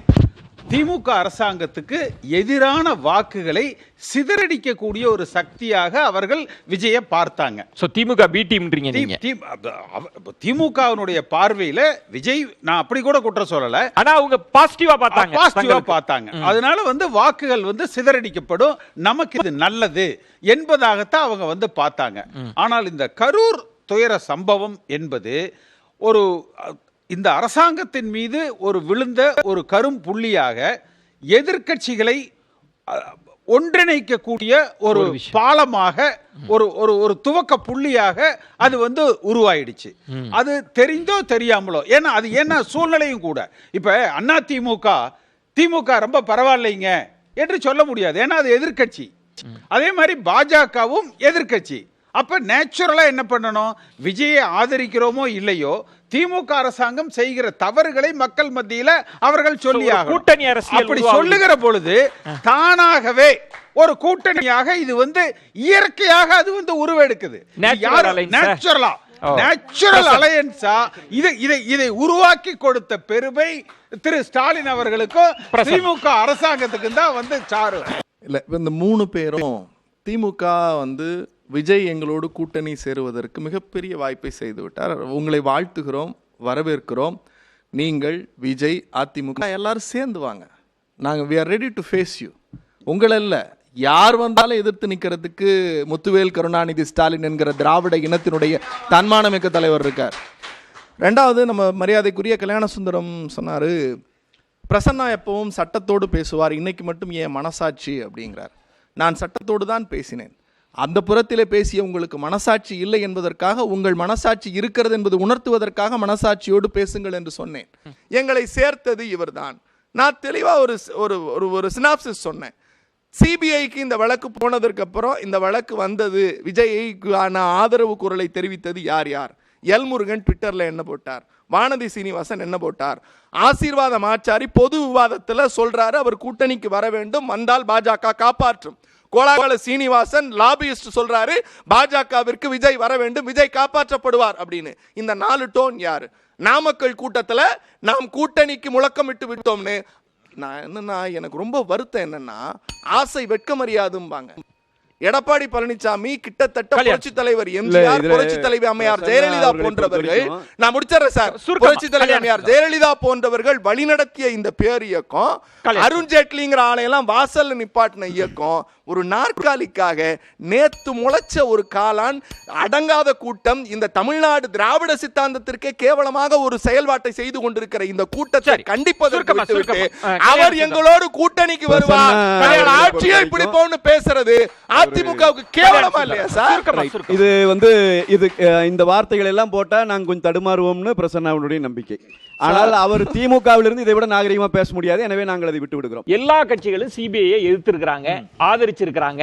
இன்னும் சொல்லணும்னா, நீதி அமைப்பில் உச்சநீதிமன்றம் சிபிஐ விசாரணை வேணும்னா யாரும் எது செய்ய முடியாது. இது மேட்டர் இல்ல. நம்ம பேசுறது கேசிபி தொட்ட பாயிண்ட் தான். சூர்யா, நான் உங்கள்கிட்ட தான் கேட்கணும். சிபிஐன்றது ஒரு தன்னிச்சையான அமைப்பு தானே, ஆனால் அதை நீங்க கூட்டணிக்கு பயன்படுத்துறீங்க, அதை அரசியலாக்க பாக்குறீங்கன்றதான் பிஜேபி மீது உள்ள சார்ஜ்.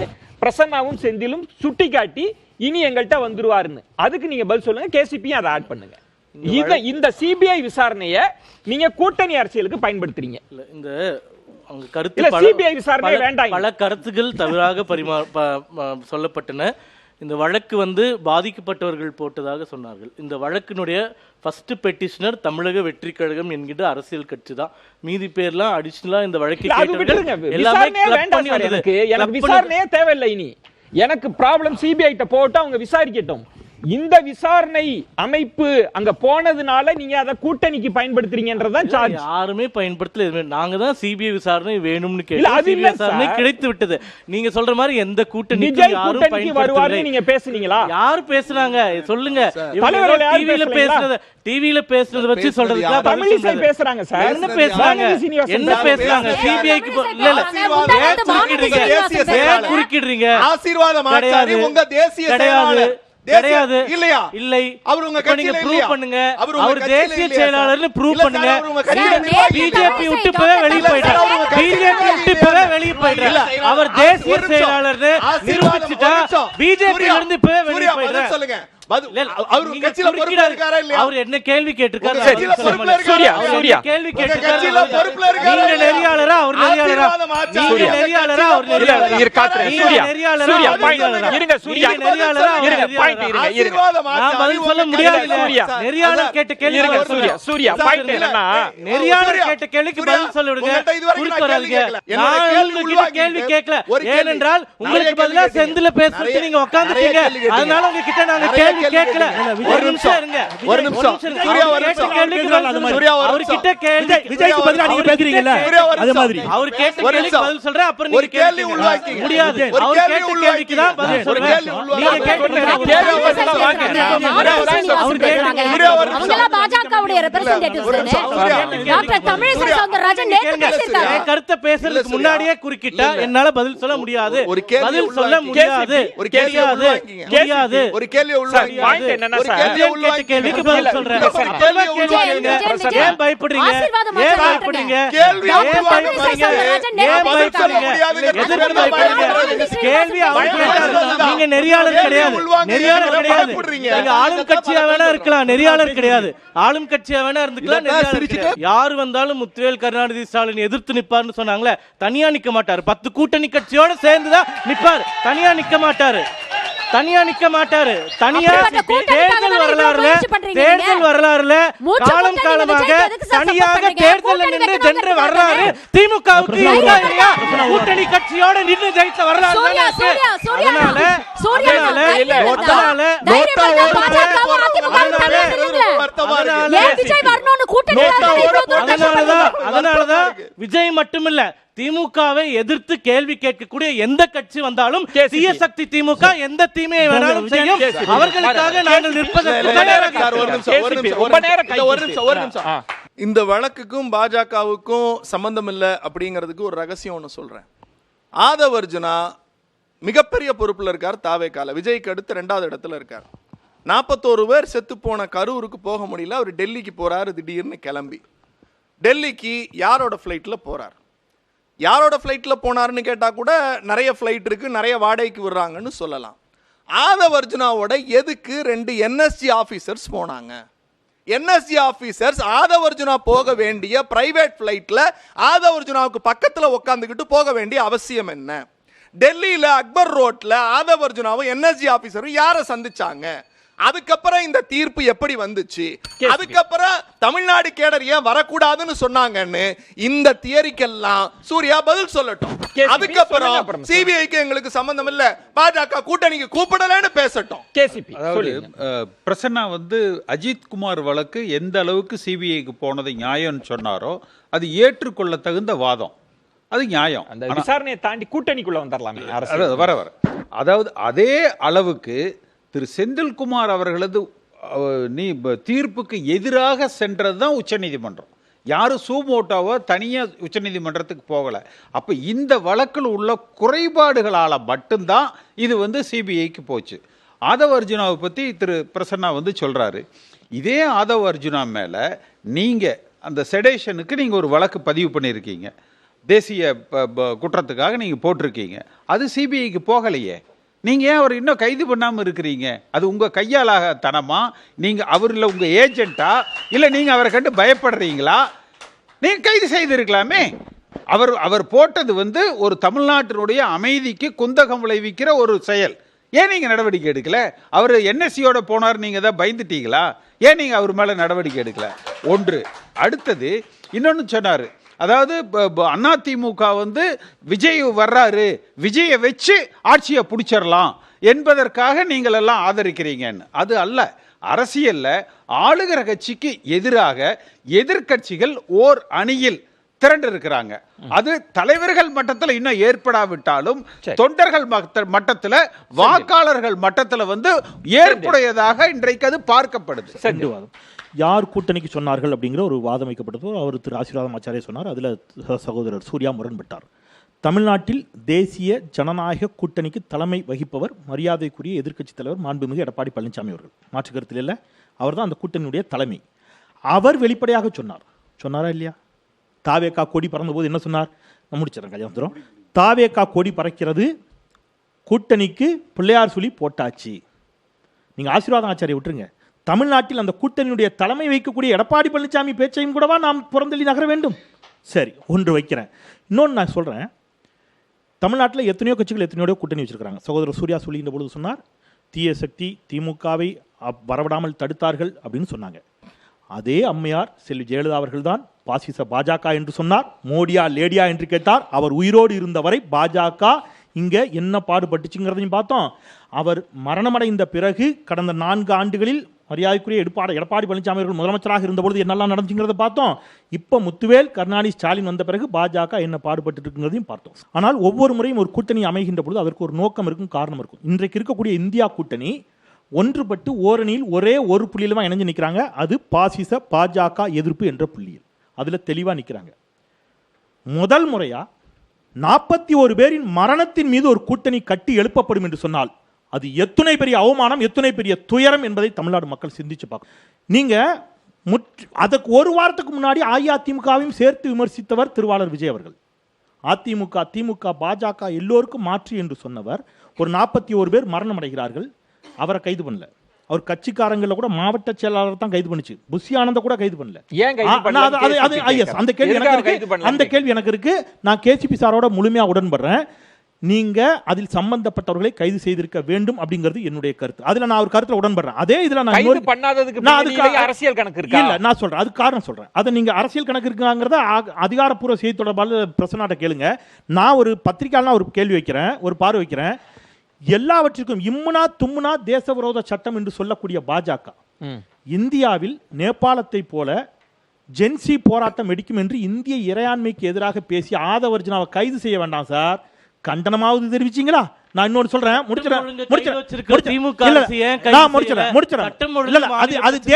தேசிய ஒருமைப்பாட்டுக்கு எதிரான நான் முடிச்சிடறேன். நீங்க பேசும்போது நான் குறிக்கல, நீங்க பேசும்போதெல்லாம் நான் அமைதியா தான் இருந்தேன். நீங்க பேசி முடிங்க, நான் கூட கூட பேச வரும்போது நீங்க பேசி முடிங்க. நீங்க மட்டும் தான் நிறைய பேசிருக்கீங்க, நீங்க மட்டும் தான் ஃபுல்லா பேசிருக்கீங்க. நான் வந்து இந்த சிபிஐ விசாரணை விஜய் இது எல்லாத்தையும் விட்டுடுறேன். இப்போ இந்த சம்பவத்தில் திமுகவிற்கு இருக்கக்கூடிய பிரச்சனை என்னவென்றால், இது போன்ற சம்பவம் எங்கு நடந்திருந்தாலும் அந்தந்த அரசாங்கமே தானாக முன் வந்து ஒரு எஸ்ஐடியை அமைப்பது என்பது மரபு அல்லது வழக்கம். இந்த விஷயத்துல மட்டும்தான் உயர் நீதிமன்றம் சொன்னதுக்கு அப்புறம் தான் முதலாக எஸ்ஐடிஏ அமைக்கப்பட்டது என்பதே அவர்களுக்கு விழுந்த முதல் சவுக்கடி. இரண்டாவது சவுக்கடி உச்ச நீதிமன்றம் சிபிஐ விசாரணைக்கு உட்படுத்தியது. இப்போ இவர்கள் முழுக்க நம்பியிருந்தது ஒரு நபர் விசாரணை ஆணையம் அருணா ஜெகதீசன் அவர்கள் தலைமையில் அந்த விசாரணை எப்படி செய்தது உங்க ஊடகத்தில் பார்த்தோம். அவர்கள் போய் விசாரணை செய்து கொண்டு இருக்கும்போது பின்னாடி நின்று கொண்டிருந்த காவல்துறை அதிகாரிகள் பேசியவர்களை பேச வேண்டாம் என்று இடைமறித்ததையும் நம்ம பார்த்தோம். அப்போ இந்த அரசாங்கத்திற்கு இந்த சம்பவத்தில் உண்மை என்ன நடந்தது என்பதை வெளியே கொண்டு வருவதற்கு சிறிது மனமில்லை. அதனால் இவர்கள் எந்த விசாரணை ஆணையத்தையும் முறையான விசாரணையும் நடத்தவே இல்லை. அதை கருத்தில் கொண்டு இந்தியா கொடுத்திருக்கக்கூடிய அரசியலமைப்பு சட்டத்தின் பால் இன்று சிபிஐ விசாரணை வந்திருக்கின்றது. அதில் உண்மை வெளிவரும். அப்போது யார் தவறு செய்தார்கள், அப்போது யார் சரி என்பது தெரியும். அதுவரை நாங்கள் காத்திருக்கிறோம். நன்றி, வணக்கம். இதே நிறைவு சுற்றா எடுத்துக்கிறேன். கல்யாண சுந்தரம் கூட்டணி குறித்து பேசுகிற போது எங்கள் பொதுச் செயலாளர் வந்து கொடி பறக்கிறது, எனவே கூட்டணி என்று சொன்னதை மரியாதைக்குரிய செந்தில் அவர்கள் குறிப்பிட்டு சொன்னார். அது இந்த விஜய் அவர்களுடைய இந்த கரூர் சம்பவம் நடந்த பிறகு அல்ல, அதற்கு முன்பாகவே நாங்கள் மிக தெளிவாக சொல்லிக் கொண்டிருக்கிறோம். எங்கள் பொதுச் செயலாளர் சொல்லியிருக்கிறார், திமுக என்பது தமிழ்நாட்டிலே இருந்து அரசியலில் இருந்து அப்புறப்படுத்தப்பட வேண்டிய சக்தி. அதற்கு எதிரானவர்கள், உண்மையாக திமுகவை எதிர்க்கிறவர்கள் அனைவரும் ஓர் அணியில் திரள வேண்டும் என்பது எங்களுடைய தொடக்க காலத்திலிருந்து நாங்கள் வைத்துக் கொண்டிருக்கிற முழக்கம். இந்த உண்மை கரூர் சம்பவத்திற்கு பிறகு விஜய்க்கு புரிந்திருக்கிறது. ஆமாம், இது உண்மையிலேயே அப்புறப்படுத்தப்பட வேண்டிய சக்தி தான். இது எதிர்க்கட்சியை எதிர்ப்பதற்கு எது வேண்டுமானாலும் செய்யும் என்று அவர் நம்புகிறார்.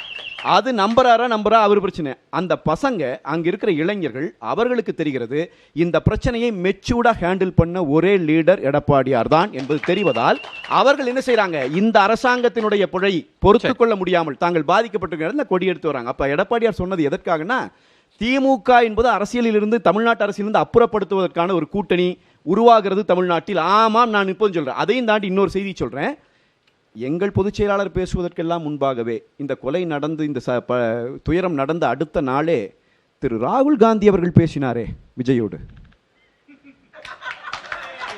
தகுதியற்ற தலைவர், தரமற்ற தலைவர், அரசியல் பார்வையற்றவர், கொள்கை முரண்பாடு கொண்டு கொள்கையே தெரியாதவர் ஒன்று, அவரோடு இந்தி கூட்டணியின் தலைவருக்கு என்னையா பேச்சுவார்த்தை என்று நான் ஒன்றும் இல்லை. முயற்சி பண்ணினீர்கள், முடியவில்லை, பாருகிறீர்கள். இதே நிறைவு சுட்டி காட்டுறோம். இதே நிறைவு கருத்தா அதே மாதிரி இன்னும் ஒரே ஒரு செய்தி நான் சொல்லி முடிச்சிடுறேன். இந்த சம்பவத்தை பொறுத்த வரைக்கும் இதை அரசியலாக்கி இதில் அரசியல் லாபம் தேட வேண்டும் என்கிற அந்த சிந்தனை தமிழ்நாட்டிலே இருக்கிற எந்த கட்சிக்கும் இருக்க முடியாது. ஆனால் ஆளுங்கட்சி தான் தப்பிப்பதற்காக இதை பயன்படுத்திக் கொள்கிறது. அந்த இடத்திலே தான் அது அரசியலாகிறது. இங்கே ஒரு சூழ்ச்சி நடைபெற்றதா என்பதை பேசுவதற்கே அவர் அனுமதிக்கவில்லை. அந்த இடத்துல ஒன்னே ஒன்று முடிச்சிடுறேன். அதே மாதிரி இவங்க சொன்னது தொண்டர்கள் பக்குவப்படவில்லை. அவர் தோழர் கூட சொன்னார், அது கட்டுக்கு அடங்காத கூட்டம், கட்டுப்பாடற்ற கூட்டம் என்றெல்லாம் சொன்னார். எல்லாரையும் பக்குவப்படுத்துவது என்பது எந்த கட்சியாலும் முடியாததுதான். நன்றி. நீங்க அது ஒரு குறை அல்ல, அது வந்து அரசாங்கம் அதை தெரிந்து கொண்டு அந்த இடத்துக்கு தேவையான போர்ஸ போட்டுக்கணும். செந்தில் அவர்கள் ஒரு செய்தி நான் உடன்படுறேன். அவர் சொன்னார், விஜய் ஏன் அரெஸ்ட் பண்ணல, ஆதவர்ஜனா ஏன் அரெஸ்ட் பண்ணலங்கிற கேள்வியில் தான் உடன்படுவதாக சொன்னார் கேசிபி கூட. அதே கேட்கல. சரி சரி, ஏன்னா வழக்கே போடல. சரி, அவர் ஆதவர்ஜனா அதுல உடன்படுறேன். நான் இன்னொருபடி மேலே போய் சொல்லுகிறேன், அவர் இன்னொரு இடத்திலும் உடன்பட வேண்டும். விஜய் அவர்களால் இந்த இடத்தில் கலவரம் வரும் என்பதை உளவுத்துறை கணித்திருந்தால் அங்கே அவர் நாமக்கல்லிருந்து கரூர் வருகிற சாலையிலேயே விஜயையே கைது செய்திருக்கலாம், அதற்கான வாய்ப்பு இருந்தது. ஆனால் நீங்கள் தொடக்கத்தில் கேட்டீங்க, அப்படி கைது செய்திருந்தா திமுக பயந்துருச்சுன்னு நீங்களாம் சொல்லுவீங்கன்னு சொன்னீங்க இல்லைங்களா? திமுகவின் மேல் வர்ற அந்த விமர்சனத்திலிருந்து திமுகவை காப்பாற்றுவதல்ல காவல்துறையின் வேலை. காவல்துறையின் வேலை மக்களை காப்பாற்றுவது. அதை செய்திருக்க வேண்டும். பிரசன்னா, உங்க நிறைவு கருத்து, நிறைவு சுற்று. கல்யாண சுந்தரம் அவர்கள் ஒரு விஷயத்த பேசினாரு. எனக்கு வந்து ராகுல் காந்தி ஏன் பேசினாரு, எங்கள் தலைவர் ஒரு விஷயம் சொன்னார், எந்த அரசியல் கட்சி தலைவரும் தான் தொண்டன் மரணிப்பதை விரும்ப மாட்டார். இப்போ நாங்கள் இது விஜய் ஆதரித்து எங்கள் கூட்டணிக்கு கூப்பிட்றோன்னு அர்த்தமா? நாங்கள் இதுவரையும் சொல்கிறோம், விஜயை நான் பொது வெளியில் விமர்சிக்கிறோம். விஜயினுடைய கட்சி இந்த நாட்டிற்கும் இந்த மண்ணுக்கும் ஏற்ற இயக்கம் இல்லை என்பதுதான் எங்களுடைய வாதம். ஆனால் அந்த கட்சி தன் கூட்டணிக்கு வர வேண்டும் என்று சொல்லி ஏதோ எடப்பாடி பழனிசாமி தொடர்ச்சியாக தேர்தலில் வெற்றி பெறுவது போலவும் இன்றைக்கு இவர்கள் கூட்டணிக்கு நான் திரும்பவும் சொல்கிறேன், நீங்கள் எல்லாரையும் கூட்டிட்டு வாங்க. எடப்பாடி பழனிசாமி சொன்னார், நாங்கள் ஜன்னலை திறந்து வைத்திருக்கிறோம், கதவை திறந்து வைத்திருக்கிறோம், பாருங்கள் இந்த தேர்தலில் நாங்கள் வெற்றி பெறுவோம் என்று சொன்னார். கதவும் திறந்து வைத்திருந்தார்கள், ஜன்னலையும் திறந்து வைத்திருந்தார்கள். ஒருவரும் வரவில்லை, கூட்டணியில் இருந்தவர்கள் தான் ஓடினார்கள். இவர் கதவையும் ஜன்னலையும் சொன்னார். பாஜகவின் அண்ணாமலை சொன்னார், நாங்கள் கதவு ஜன்னல் மட்டுமல்ல வீட்டின் கூரையே திறந்து வைத்திருக்கிறோம், எங்களோடு கூட்டணிக்கு வர்றவர்கள் எல்லாம் பாருங்கள் என்று. தேர்தல் வெற்றிதான் ஒரு இயக்கத்தை தீர்மானிக்கும்.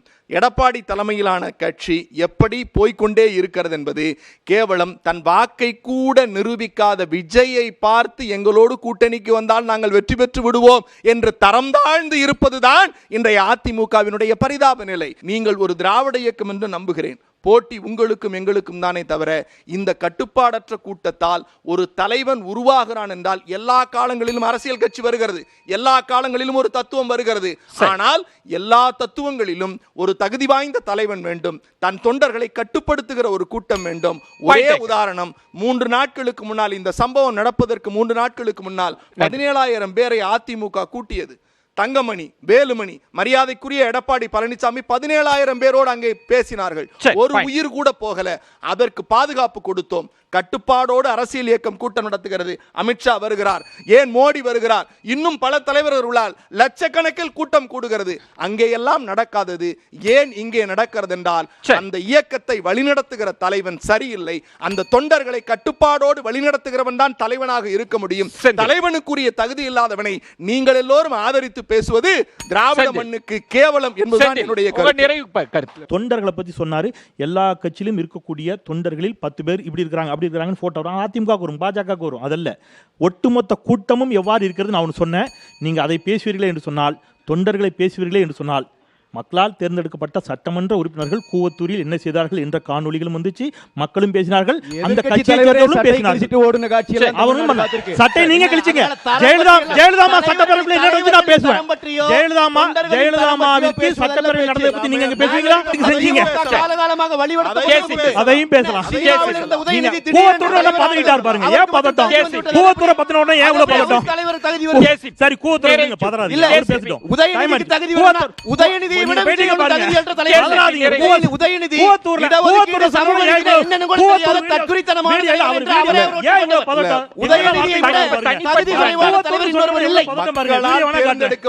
வாக்களிக்கப்பட்டு மக்களால் தேர் போட்டியிட்ட எல்லாருக்கும்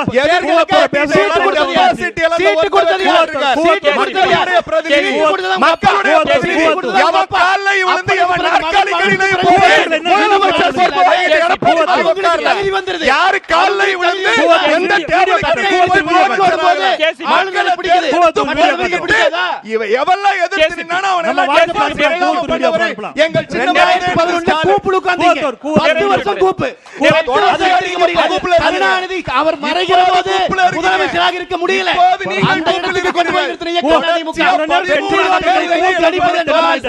அதிமுக வந்த பிறகு திமுக தொடர் வெற்றி பெற்றதே இல்லை.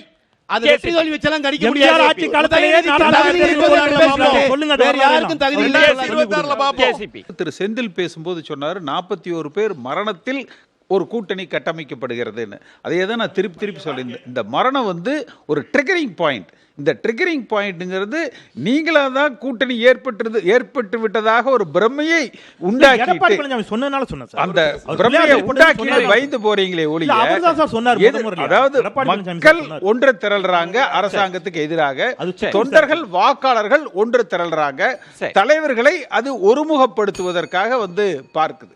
நன்றி டாக்டர் ஷர்மிளா. நிறைவு கருத்து. ராகுல் காந்தி ஏன் பேசினார் அப்படின்னு கேட்டாரு. அதே ராகுல் காந்தி குஜராத்தில் மோர்பி பாலம் இடிஞ்சு விழுந்தோடனே ரொம்ப தெளிவாக ஒரு வார்த்தை சொன்னார். 150 பேர் இறந்துட்டாங்க, இதை வச்சு தயவு செஞ்சு அரசியல் பண்ணாதீங்க, முதல்ல பாதிக்கப்பட்ட மக்களுக்கான நல்லதை நாம செய்யணும் அப்படின்னு சொன்னார். அப்படிப்பட்டவர் ராகுல் காந்தி. அவர் இயல்பாக விஜய் கிட்ட இந்த ஒரு சம்பவம் நடந்துருச்சு, இதற்கு விஜய் மாரலி ரெஸ்பான்சிபிளா இல்லையா அப்படிங்கறத தாண்டி ஒரு அரசியல் கட்சி தலைவர், ஒரு எமர்ஜிங் லீடர், அவர்கிட்ட துக்கம் விசாரிச்சிருப்பாரு அப்படிங்கிற நிலையில அதை கடந்து போகணும் அப்படின்னு நான் நினைக்கிறேன். எனக்கு ரொம்ப வருத்தமாக இருக்கக்கூடிய ஒரு விஷயம் என்னன்னா, இந்த விவாதம் ஆரம்பிக்கிறதுக்கு முன்னால கல்யாண அண்ணனுக்கு நான் வாழ்த்துக்கள் சொன்னேன். 54 வருஷம் ஆயிடுச்சு அதிமுக அப்படிங்கிற பேர் இயக்கம் துவங்கி அப்படின்னு. இன்னைக்கு அந்த 54 வருஷம் கண்ட ஒரு பேர் இயக்கம், 100 வருஷம் சென்டினரி கொண்டாடிட்டு இருக்கிற ஒரு RSS, 45 வருஷமாக அரசியல் செய்து கொண்டு இன்னைக்கு பல மாநிலங்களில் ஆட்சி செய்யக்கூடிய பிஜேபி, இவங்க எல்லாரும் நேத்து இன்னும் 2 வருஷம் கூட ஆகாத ஒரு அரசியல் கட்சியுடைய ஒரு தலைவருக்காக இந்த அளவுக்கு தொண்டை தண்ணி வத்த அவரை பாதுகாக்கிறதுக்காக இவ்வளவு தூரம் தங்கள் கட்சியுடைய வரலாறு போஸ்ட்மார்ட்டம் பண்ணி திமுகவின் மோசடியை எதிர்த்து நீங்க பேசும்போது நான் குறுக்கிடல சார், கொஞ்சம் பேசிக் டீசன்சி, கொஞ்சம் பேசிக் டீசன்சி நான் பேசும்போது நாங்க குறுக்கிடல சார், நான் பேசும்போது தொடங்கப்பட்ட கட்சி, நீங்க பேசும்போது நான் பேசல சார், நான் பேசும்போது என்ன பதட்டம், என்ன பதட்டம், என்ன பதட்டம், இப்படி போய் பேசினா பதட்டம், என்ன பதட்டம், என்ன பதட்டம், ஏன் பதறீங்க, ஏன் பதறீங்க, ஏன் சார் பதறீங்க, பேச விடுங்க சார், ஏன் பதறீங்க, பேச விடுங்க, நீங்க போய் பேச விடுங்க, பேச விடுங்க சார், திமுகவின் முகத்திரை கிழிப்பதற்கு தான் பேச விடுங்க சார், நான் பேசி முடிச்சிடுறேன், அதுக்கு அப்புறம் நீங்க கண்டினியூ பண்ணுங்க, அது நியாயம் இல்ல, கண்டிச்சிருக்கோம், நீங்க அரசை கண்டிச்சீங்களா, நீங்க அரசை கண்டிச்சீங்களா, நான் இந்த மேடையில கண்டிச்சேன், அவர் கண்டிச்சாரா, அவர் கண்டிச்சாரா, எப்படி சார் கண்டிப்பாரா, நீங்க தாவேக்காங்க, திமுகவை ஆளுங்கட்சி செய்கிற தவறை சுட்டிக்காட்டுவதற்கு திமுக கண்டிக்க மாட்டாருங்க, நான் அரசை கண்டிக்கிறேன், ஆளுங்கட்சியை கண்டிப்பது நீங்க அரசை கண்டிக்கிறீங்க, எனக்கு புரியல விஜயன், ஆளுங்கட்சியை கண்டிப்பது பொறுப்பான நான் எதிர்க்கட்சியை சேர்ந்தவன், ஆளுங்கட்சியின் தப்பை சுட்டிக்காட்டுறேன், உங்களுக்கு ஏன் வலிக்குது, உங்களுக்கு ஏன் வலிக்குது, நான் முடிச்சறேன், இல்ல ஒரு நிமிஷம், ஒரு நிமிஷம், நான் அரசை கண்டிச்சேன், கேசி பழனிசாமி பேசும்போது அவர் திமுக காரர், நீங்க ரொம்ப அரசை கண்டிக்கிறீங்க, நான் வன்மையா கண்டிக்கிறேன், நான் வன்மையா கண்டிக்கிறேன், அப்படி வெச்சுமா, நான் ஒரு நிமிஷம் நான் சொல்றேன், நான் இப்ப சொல்றேன், இதே வார்த்தை இப்ப நீங்க சொல்லுங்க, நான் சொல்றேன், நான் இந்த விவகாரத்தில் இன்னும் கூடுதல் பாதுகாப்பு கொடுக்க தவறிய அரசை வன்மையா கண்டிக்கிறேன், நீங்க சொல்லுங்க, தற்குறித்தனமாக கூட்டத்தை சேர்த்து ஆட்டம் போட்ட விஜயும் தாவேக்காவும் கண்டிக்கிறேன், சொல்லுங்க, வேற ஏதோ ஒரு வார்த்தையா சொல்லுங்க, ஏங்க அவர் திமுக எப்படி கண்டிப்பாரு, சொல்லுங்க, நீங்க இப்ப சொன்னீங்கல்ல, இதே மாதிரி இந்த இதையை பாதுகாக்க தவறிய சட்டம் ஒழுங்கை கைவிட்டான ஆட்சியை கண்டிக்கிறேன்னு சொல்லுங்க.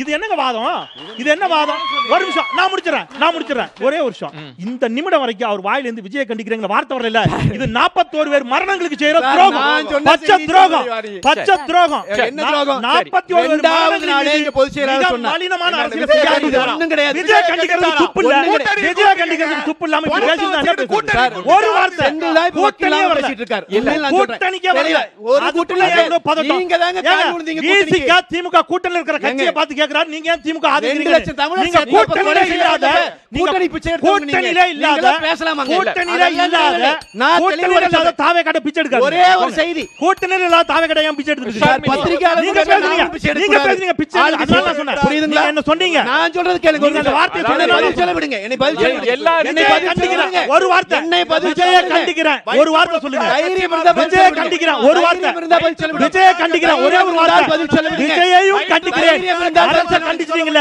விஜயையும் கண்டிக்கிறேன், ஒரு வார்த்தை சொல்லுங்க, தைரியம் இருந்தா பதில் சொல்ல விடுங்க, நீங்க தைரியம் இருந்தா விஜயையும் கண்டிக்கிறேன், ஒரே வார்த்தை சொல்லுங்க, பதில் சொல்லுங்க, ஒரு வார்த்தை, நான் அரசை கண்டிச்சிட்டேன், நீங்க என்கிட்ட கேட்டீங்க விஜயன் அரசை கண்டிப்பீங்களா, என்கிட்ட கேட்டாரு, நான் அரசையும் கண்டிக்கிறேன்ட்டேன், அரசையும் கண்டிக்கிறீங்களா, அரசையும் கண்டிக்கிறேன், எந்த அரசு, திராவிட முன்னேற்ற கழக தலைமையிலான அரசை கண்டிக்கிறேன், விஜய கண்டிக்கிறேன்னு சொல்லுங்க, ரொம்ப சிம்பிளான விஜய கண்டிக்கிறேன்னு சொல்லுங்க, இருங்க சார், விஜய கண்டிக்கிறேன், ஒரு வார்த்தை சொல்லுங்க, விஜய் தப்பு செய்திருந்தால், விஜய் தப்பு செய்திருந்தால் தெரியும், அரசு தப்பு செஞ்சிருக்கு கன்ஃபார்ம், விசாரணை தான் தெரியும், விசாரணை அரசு தப்பு செஞ்சிருக்கு தெரியும், அரசு மேல குற்றச்சாட்டு கேக்குறீங்க, அரசு தப்பு செஞ்சிருக்கு குற்றச்சாட்டு செய்திருந்தால் என்ன சார், அரசின் மீது குற்றச்சாட்டு இருக்கிறது, அதை விசாரிக்க வேண்டும் என்பதுதான் எங்க தரப்பு பேச்சு. இல்ல அப்படி சொல்லல. இது இவ்வளவு நேரம் அரசை கண்டிச்சீங்க. ஆமா, அப்புறம் விஜயம் கண்டிங்க. எப்ப மாத்தி பேசுறீங்க? இப்ப என்ன சொல்றீங்க? விசாரணை முடிவுல தெரிய வரும்ங்கறீங்க. அப்புறம் அரசு தப்பு பண்ணிருக்கீங்கறீங்க. ஏதா ஒண்ணுக்கு வாங்க. அதுக்கு தான் சார் அரசாங்கம் இருக்கு. அட விஜய் தப்பு செஞ்சா கண்டிக்கிறதுக்கு விசாரிக்க அரசாங்கம் செய்யற தப்பு யாரு கண்டிக்கிறது? அரசாங்கம் தப்பு செஞ்சா அரசாங்கம் செய்யற தப்பு யாரு கண்டிக்கிறது? நான் இப்போ சொன்னதை வந்து அவங்க ரொம்ப தெளிவா ப்ரூவ் பண்ணிட்டாங்க பாருங்க. எந்த அளவுக்கு தொண்டை தண்ணி வத்த ஒரு கவுன்சிலர் எலெக்ஷன்ல கூட நின்னு ஜெயிக்காத ஒரு நபருக்காக விழுந்து இவங்க வக்காலத்து வாங்குறாங்க. என்னங்க உங்களுக்கு இது பதட்டம்? எப்படி இருக்குன்னா விஜய பார்த்து ஏங்க பயப்படுறீங்க? தவறு. ஏங்க நான் பேசி முடிச்சிடுறேங்க. கொஞ்சம் சபை நாகரிகம் ஃபாலோ பண்ணுங்க. பேச விடுங்க. நீங்க என்ன வேணா பேசி போவீங்க கடைசி சுட்டுல. இது எப்படி யாருக்கு பயம்? இது எப்படி வேடிக்கையா இருக்கு தெரியுமா? அப்பட்டமா உங்களுக்கு தான் பயம். இது எவ்வளவு இருங்க. உதயநிதியினுடைய இடம் விஜயால் தகர்க்கப்படுமா என்ற பயம் உங்களுக்கு இருக்கிறது. அதனால பண்றீங்க. விஜய் தான் வெளிப்பட உதயநிதி விஜய் வந்திருக்கிற பயம் புரியுதுனா இது எப்படி இருக்கு தெரியுமா? ஒரு சீட்டு விளையாட்டுல வந்து ஒரு பக்கம் வந்து கூட்டணி செட்டு நல்லா ஸ்ட்ராங்கா சேர்ந்துருச்சு. அவங்க ரொம்ப வலுவா இருக்காங்க. அதனால எதுக்கும் பயப்பட மாட்டேங்கிறாங்க. இன்னொரு இடத்துல செட்டு சேரலனால ஜோக்கர் வந்தாலும் பரவாயில்ல, சேர்த்துக்கிட்டு நாங்க கூட்டணி அமைச்சே நாங்க வந்து ஜெயிச்சு காட்டுவோம் அப்படிங்கறது சொல்றது வந்து ரொம்ப வேடிக்கையாக இருக்கு. இது வந்து எந்த அளவுக்கு அவங்க யாரு ஜோக்கர் எந்த கூட்டணி நிக்கறாங்கங்கறதையும் யோசிக்கணும். நன்றி. தேர்தல் முடிஞ்ச உடனே தெரியும். கட்டாயம் தெரியும். 26 தேர்தல் தெரியும். நன்றி. எல்லா தேர்தலிலும் தோல்வி அடைஞ்ச மாதிரி இந்த 2011ல கூப்பிடு உட்கார்ந்தீங்க. எதிர்க்கட்சியா கூட உட்கார முடியல. 2011 கருணாநிதி எதிர்க்கட்சி கூட இல்ல. விவாதம் நீண்டு கொண்டே இருக்கிறது. அனல் பறக்கும் குற்றச்சாட்டுகள்லாம் பரஸ்பரமா வச்சுட்டே இருக்கிறாங்க. இந்த விவாதம் அப்படின்றது நீண்டு கொண்டே இருக்கிறது. ஆனால் நமக்கான நேர நெருக்கடி இருக்கிறதுனால இத்தோடு இந்த விவாதத்தை நம்ம நிறைவு செய்கிறோம். சிறப்பு விருந்தினர்களுக்கு என்னுடைய நெஞ்சம் நிறைந்த நன்றிகளை தெரிவித்துக் கொள்கிறேன். பார்வையாளர்களுக்கும் என்னுடைய நெஞ்சம் நிறைந்த நன்றிகள். மற்றொரு வட்டமேசை விவாதம் நிகழ்ச்சியில் உங்களை சந்திக்கிறேன். அதுவரை உங்களிடமிருந்து விடைபெறுகிறேன். நன்றி, வணக்கம்.